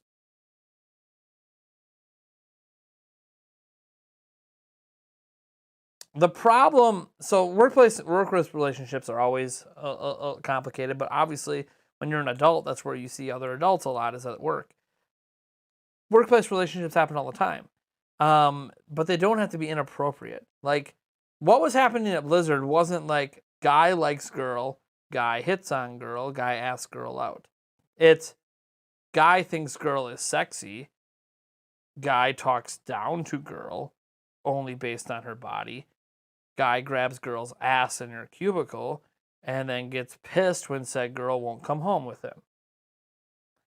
That is drunk bar sort of hitting on someone, right? Like being an idiot at a bar. You should get slapped in the fucking face. Like, that's what that sounds like to me. It does not sound like workplace. Like Yulia. I give you a prime example. I actually met Yulia at a bar. Prime example, right? Met Yulia through a friend who was trying to date her or whatever. And I didn't think anything of it. All of our conversations were completely cordial. All of our conversations were friendly. We went out for drinks with friends a few times, had fun, but we didn't, it wasn't like major flirting or anything. It was just one of those, we just got to know each other kind of thing. And then one day I just told her, hey, because you want to avoid that infamous friend zone or whatever. You can argue whether friend zones are real or not, but I just let her know, hey, you know what? I kind of like you and I'd like to go on a date with you, but I know that, based on people she's dated before, that I'm not really your type. So, but I just want to let you know that I have interest in possibly dating you and just seeing what can happen. And literally like a day or two later, she calls me up and asks me on a date. And it's like, I'm not saying that's how it works for everyone. I'm fortunate where women seem to always ask me out rather than me asking them. But what's interesting to me is that in all of those interactions, there wasn't like I was grabbing her ass or talking down to her or treating her as if all that mattered was her body. Yeah, she's sexy as fuck and everyone knows that. But you don't treat women a certain way just because they're sexy or good looking to you, right? Like, you don't base how you talk to them on that. You might be attracted to them because of it, and attraction is fine and normal, but you don't have to treat them as if that's all they are. And that's what seems to be happening at some of these workplaces that are getting in trouble, is they're being treated as if all they are is a body and not a person. And maybe that's why I've had such good luck with women going out with me, because whether you're good looking or not, it's like, hey, once I get to know you a little bit, I'm like, you know what? I kind of like you. I think you're kind of cool. We should go out sometime. But remember, how do you, you were talking about that trans person asking you out and that it shouldn't be allowed at work, but people, no. Well, what I was saying was, if you hit on me at the workplace, right? Let's say something that I was giving an example of something that might make me feel uncomfortable, because I'm not into that type of thing personally. So they hit on me at the workplace. I don't care that they made a pass at me, an appropriate pass at me. If they just like they checked me out, right? Like they were talking to me and they gave me the little, where you're clearly checking them out and attracted to them or whatever, right?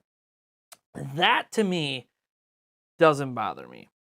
It's when you tell them, hey, I'm flattered, but I'm just not interested. And then they continue to pursue you in the workplace. That's a problem. Flirting happens, but if the flirting is not reciprocated, you stop. And I think that's where people sometimes in the workplace get in trouble, is it might start off as innocent flirting. You say, hey, you look beautiful today. Hey, I really like that shirt you're wearing. Hey, your eyes are really sparkling. Oh, I love the shape of your lips, even though that's getting a little bit too personal, right? For a workplace, it's in my opinion. Either way, you say, something like that where you're clearly flirting with them. And if they don't flirt back, and you're at work, you let it go and move on. You don't keep pushing the issue. Now, someone brought up an example of The Office, the fictional TV show that is just meant to be funny, you know. Not that stuff hasn't happened in a workplace. There's been crazy stuff relationship-wise in that show, but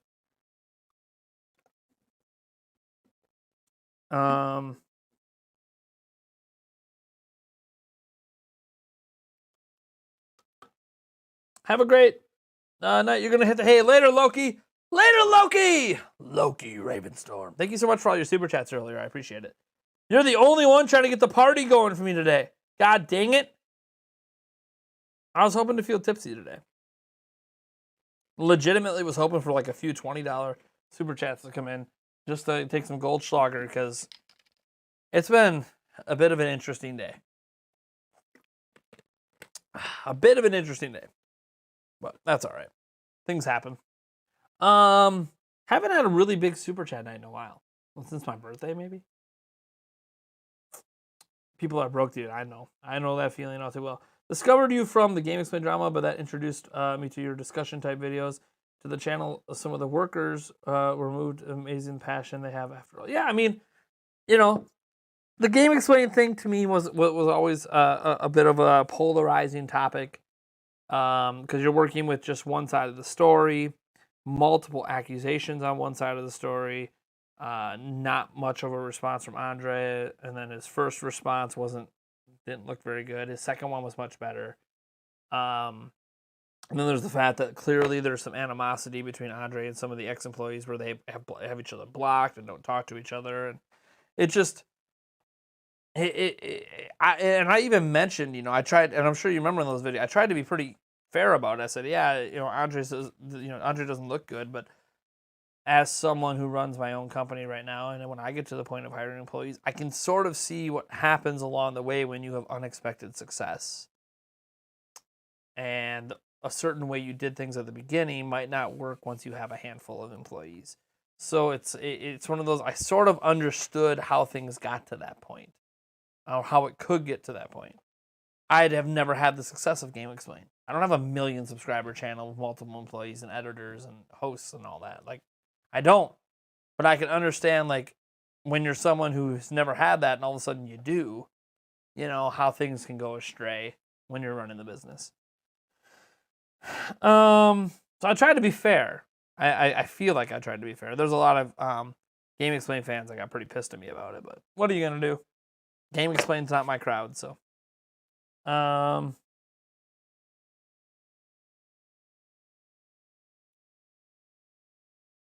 If The Office was real, Michael would not have lasted. No, not Michael did somebody stupid. It was, think about all the bad things he said. From an HR perspective, think of some of the shit that Michael has said.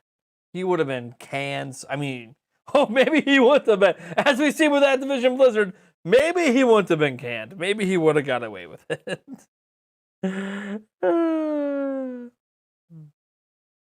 Hey Nate, if you're looking for something to cover, there's talks on No More Heroes 3 new footage showing open world performance lag.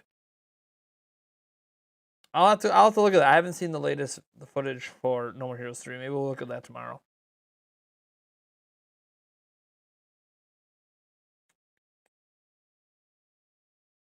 If I asked someone out and they said no, I'd never talk to them again.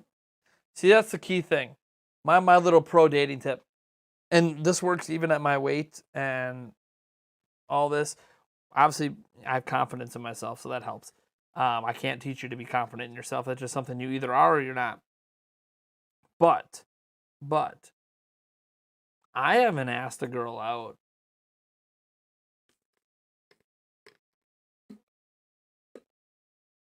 For 17 years.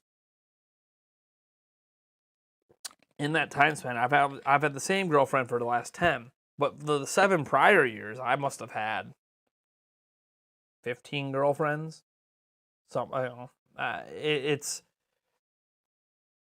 I have a ploy where I'm never going to ask a girl out.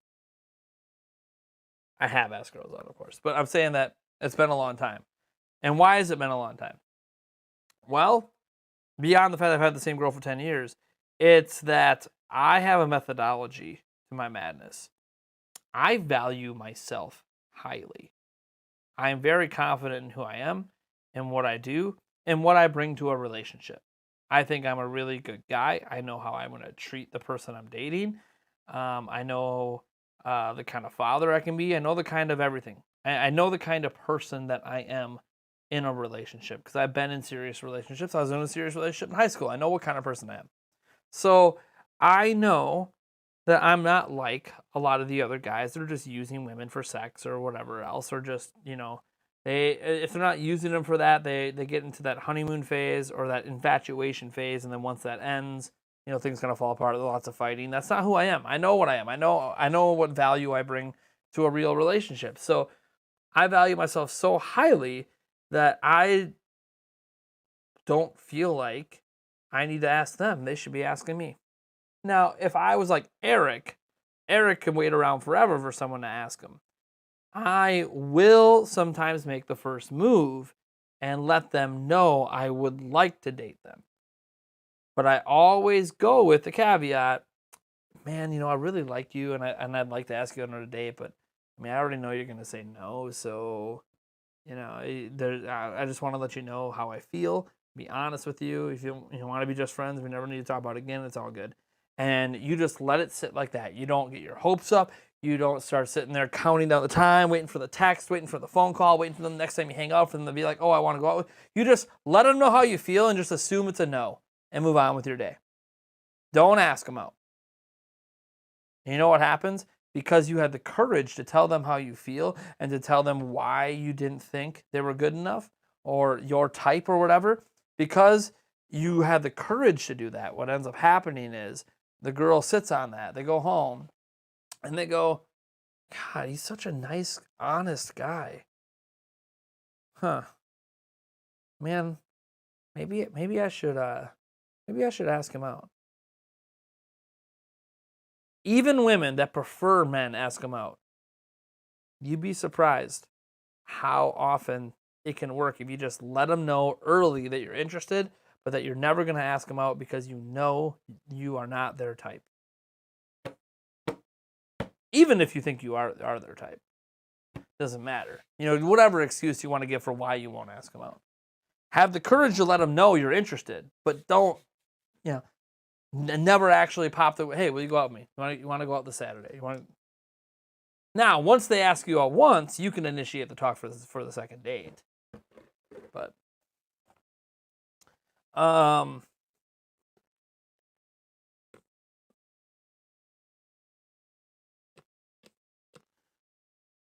sounds like a pride thing. You can be confident and still make the first move.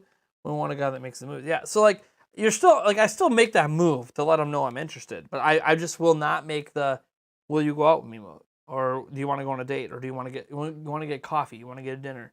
I won't make that move. That's not my move. Nope. I'll hang out with you.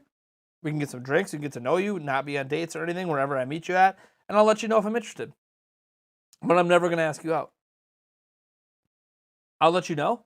And if you never ask me out, it's cool. We can just be friends. But I think what happens for a lot of guys, and I know this happens for Eric, is they meet someone, right? And they're attracted to them or whatever it is about them that makes them, notice that person. And then they work with them or they're just around them because they're in the same friend group a lot. And they start to like that person. And they start to really like that person. But they're never going to ask that person out, right? They're too afraid to get rejected. So they're not going to ask the person out. And what happens is they end up pining over that one person for 6 months, a year, multiple years. Oh, they're dating, wait for them to become single. No. Just no. Don't wait 6 months, a year. If you're interested, you can relatively know if you're willing to go on a date with someone, typically within the first 5 minutes of talking to them.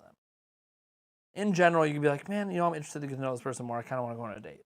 A date doesn't mean you're dating. Doesn't mean you're boyfriend, girlfriend. It means you went to a movie, got some dinner, went out for drinks, got to know each other. right? Like, that's all it is. It's showing that there's interest potentially in beyond friendship. You gotta let them know early. Yulia, I let her know the third time I saw her that I was interested in potentially dating her, but I didn't think I was her type. Third time I ever saw her in my life, I let her know that. That's it. Like people wait forever to like do this, and it gets to the point where that person is so far beyond looking at you as a potential partner at that point that you have no shot. Unless you got very lucky that they've been secretly pining after you too for years and waiting for you to ask. That can happen, but that's like the dream. Reality is, if you don't let, whether it's a male or female, know early that you're interested in being more than friends, it'll probably never be more than friends. But that's my move. That's my move. I'm not saying it's going to work forever. I gotta say, I got a pretty good success rate. 15 of the last 22 women that I have done that with have asked me out. The other 7, they didn't. We're still friends to this day. Trying to think of so what is it? Some people I'm still friends with, like Kirsten, and I don't know. There's one other person, Mary, I think, who I did that move with, and they didn't ask me out, and we just stayed friends. And it's not a big deal. You know, you move on. Most random, no talent. Thanks for subscribing.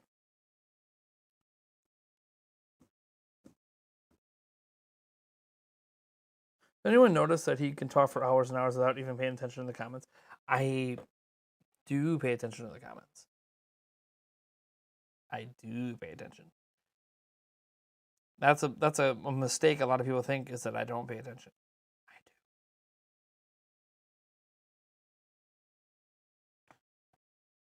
do. Mm-hmm. Well, one thing that makes me such a good YouTuber is that I can talk and talk. Especially when you're live streaming, you got to be entertaining. You got to be able to smack it around a little bit. All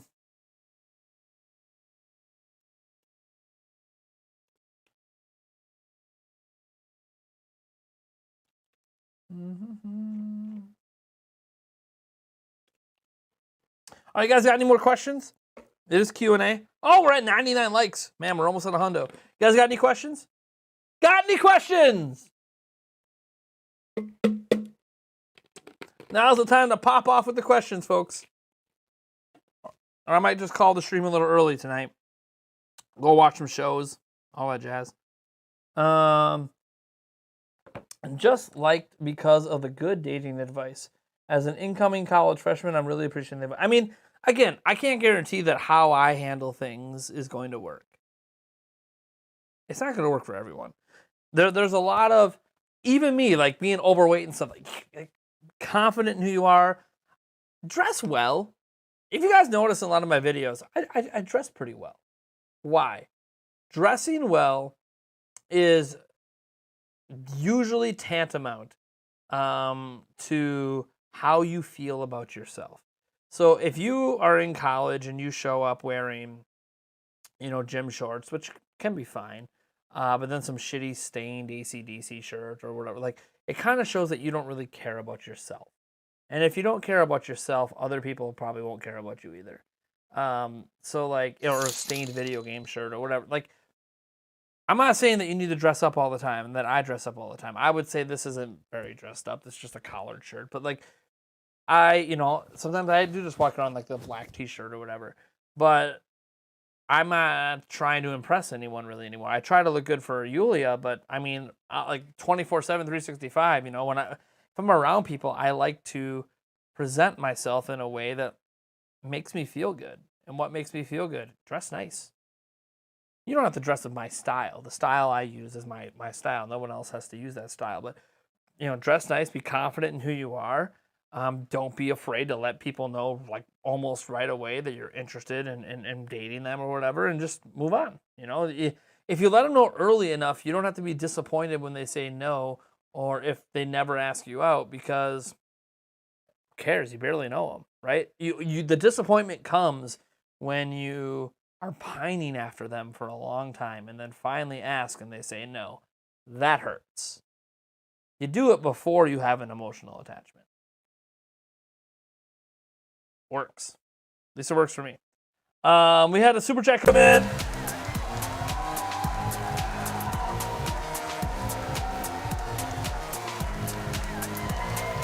Thank you, pre-played 123 for the 199. Says appreciate you. Thanks. I appreciate you guys too. I really do. You guys make my streams worth doing. If you guys weren't here, I would just make standard videos all the time, which is fine. I enjoy those. But you guys make me look forward to doing the next stream and the next stream and the next stream. Cheers, man. Have I gotten any information about the Virtual Console return or no? Nope.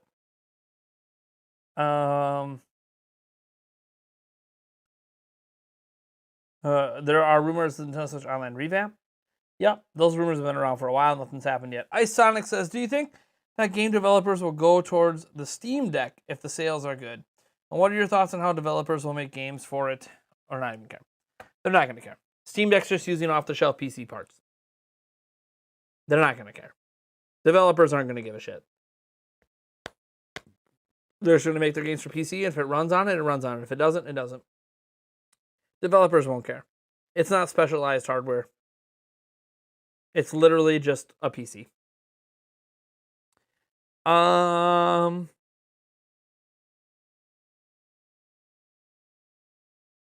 Maybe a reunion. Oh, you guys are still talking about Office.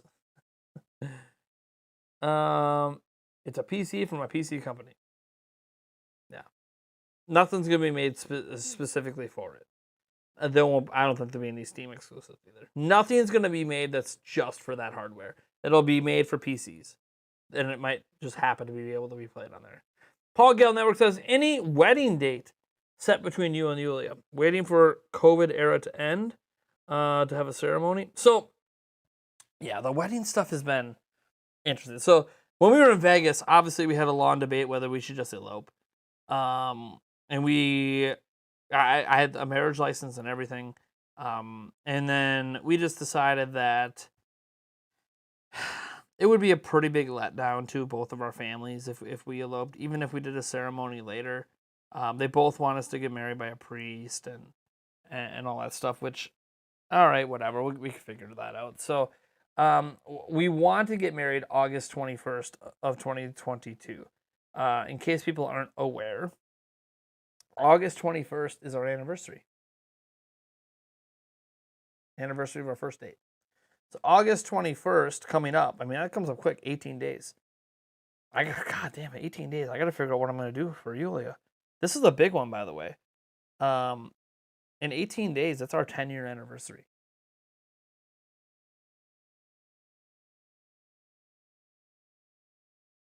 Ten-year anniversary. So that's a big one, man. I got to do something special for her for our anniversary.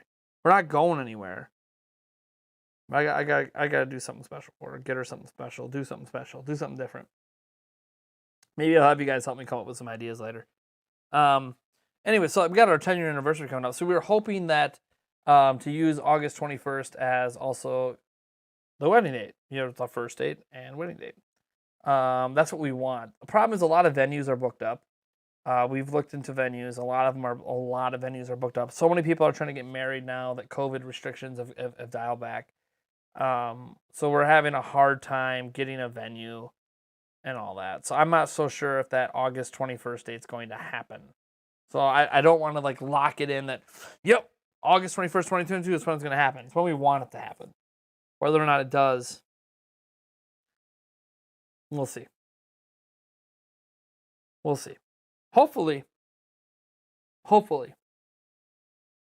But we want to get married next year. And no, we're not married. We're engaged. We've been engaged for a long time. We haven't seriously, we had a wedding date and a venue and everything way back in like 2013.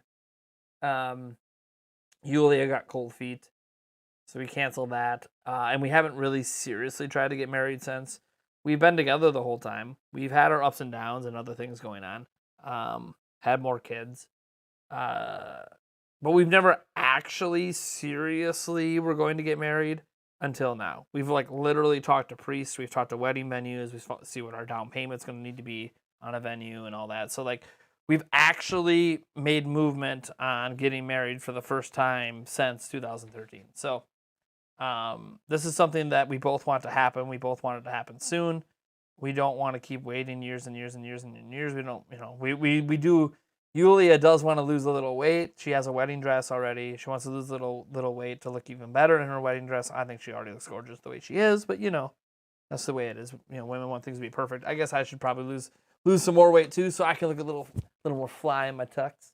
But yeah, so it's gonna be hopefully next year if we can get a venue. It's so hard right now to get a venue. We even talked about, because we're going on a cruise next year, if we should like turn that cruise into a wedding cruise and get married on the cruise, and just have our family come on the cruise. But then we don't want to. I want my kids at the wedding, but I don't know if I want my kids on the cruise. I don't know. The bright side is, if we go on the cruise next year and then we also get married, I get like a second vacation because we get a honeymoon.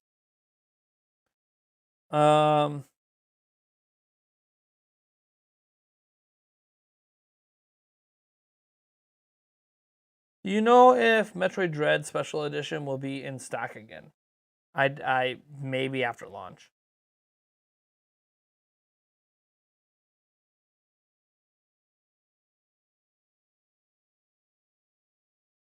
Or get married in Animal Crossing. Yeah, so we want to get married next year. That's the plan. It's just venues, man. It's so hard to find a venue right now. All of them are so booked up. If we can get a venue locked in, then it's just the church. Do we get married at our church? Do we get married at her church? She's Lutheran. I'm Roman Catholic. Her uncle. I don't know. There's a whole bunch of options we have for that, so we just have to sort out all that stuff.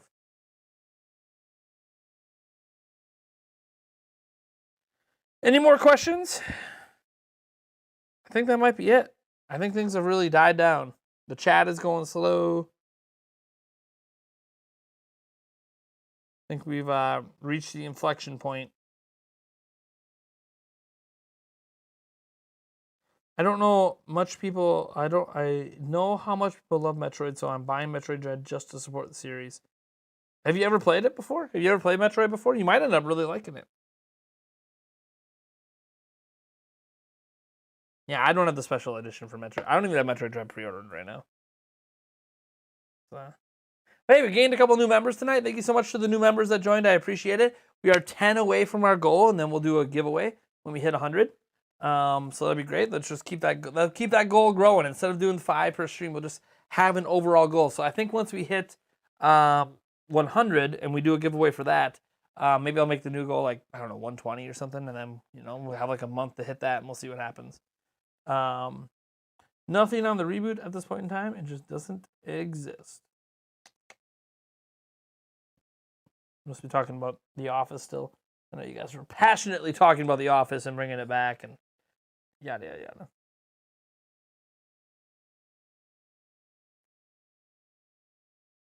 yada. The Bucks ain't repeating. I believe, Cody, you also told me the Bucks weren't winning the title in the first place. Just saying, it doesn't really sound like what you say happens. It almost seems like if you say it's not going to happen, it will. So you just said, the Bucks ain't repeating. That must mean they are. They definitely have a shot at it. The Nets will be tough. But I think the Bucks are going to be even better this upcoming year. So we'll see. And obviously, you have the Lakers who are trying to stack the deck. Although the Lakers feel like they're grabbing a bunch of like older veteran players. I feel like the Lakers are trying to do what they tried to do with Kobe back when they tried stacking it with like Karl Malone and all these other guys. Like they had such a stacked team of veterans, but they waited until the title game, but they couldn't win the title because, I don't know, they just flamed out because they were too old. I feel like that's kind of like what the Lakers are doing right now.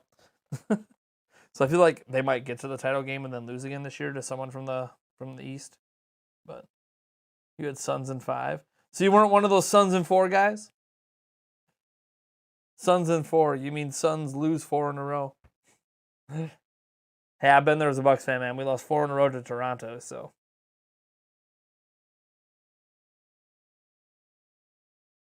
It's the Bulls timeout. Oh my god. I know they got DeMar DeRozan and signed. The Bulls are going to be fighting for a 7 or 8 seed. I'm just letting you know. The East is a lot better than people think it is. They're going to be fighting for a 7 or 8 seed.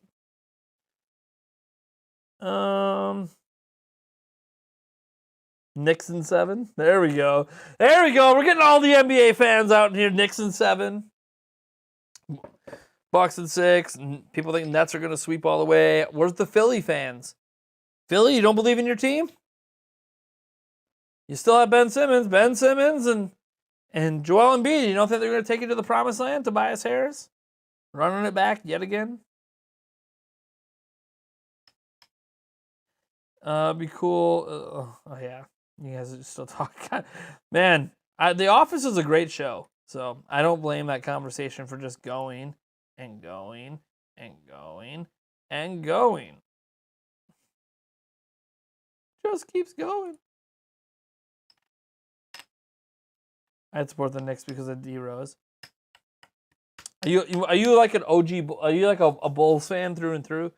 And that's what makes you a fan of D Rose, because obviously he was a baller until he had that bad injury. Now he's still pretty good now, but he's not what he used to be. But I mean, he's a solid player. The Knicks seem to just be trying to run it back. I think the Knicks were hoping to land a big free agent, and maybe they will. But otherwise, they're just running it back. F the Knicks. Here's the thing. I'm a Bucks fan, so like, I'm kind of impartial to everybody else. I mean, I'm glad that the Knicks made the playoffs again. I think the playoffs are more exciting when the Knicks are in it, but they weren't. They didn't look good. Let's just say Trae Young and Atlanta made them look like they don't belong. But the Bucks used to look that way just like 4 years ago. Bucks were a struggling 7-8 seed getting in and losing in the first round. So, what do I believe the last Smash character will be? I don't know. Your guess is as good as mine. Your guess is as good as mine, good sir. I'm not afraid to make predictions. Who cares? Who cares? Give me Conquer from Conquer's Bad Fur Day. There's my prediction. I mean, it's probably not right. It's just, most people aren't right on their predictions. So, Knicks fan since the 70s. Nice. At least you got to see some good years in there. They used to be really good. So at least you got some good years in there. I've been a Bucks fan my whole life, probably since like the 90s. They weren't very good. Obviously, the Bulls went on their run. And I was a Jordan fan as a kid, like who wasn't? And then the Bucks got good in the very early 2000s, 2001. They went to Eastern Conference Finals with George Karl and the Big Three, with Ray Allen back in his prime, Glenn Robinson and Sam Cassell. That was a good crew, but they couldn't get over the hump. And for the most of my life, I wasn't alive back when they had Oscar Robinson and Kareem. So I wasn't alive when the Bucks were legitimately good. They just had that couple years with George Karl that they were pretty good, and otherwise, they traded all those guys off, and that was the end of it. But it's nice. It's nice to see my fandom paying off after all these years. Got our title. Now we got a team that should be a title contender. Has been a title contender for 2 years, even if they fell short and were disappointing. Now legitimately should be considered a title contender every single year, as long as Giannis is in his prime. So we'll see what happens.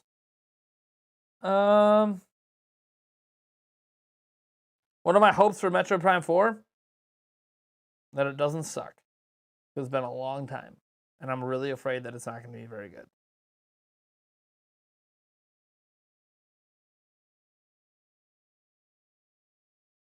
Why did WWE fire The Fiend and Ric Flair? I don't pay attention to WWE anymore, so I have no idea. You want Bobby back too? Bobby who? Yeah, they're still talking about show. Parks and Rec was a good show. All right, I think that's gonna do it. I'm just kind of going in circles here. So, you guys are awesome. Thank you so much for tuning in. I really do appreciate all the super chats tonight. I know we didn't even go through a single beer tonight, but you know what? That's the way it goes sometimes. You know, I don't do these streams to make money. If I do make some moolah, that's kind of like a bonus. So I just appreciate Bobby Portis. Well, he ain't coming back. He's with the Bucks. He signed a cheap deal with the Bucks, and the Bucks get his bird rights after this next year, which means they can sign him over the cap. So it's basically a 1-year deal until the Bucks can pay him. And he loves it in Milwaukee. So Bobby, Bucks and 6, baby. All right, thank you guys for having a good time. We'll see you tomorrow. Barring unforeseen circumstances at this exact moment, should have a podcast for you tomorrow night. So be tuned in for that. Otherwise, I'll catch you guys later. I have a video going to come tomorrow, either for news or for a discussion video. I got some stuff to talk about, of course. There's always new topics. So thank you guys. Catch you later.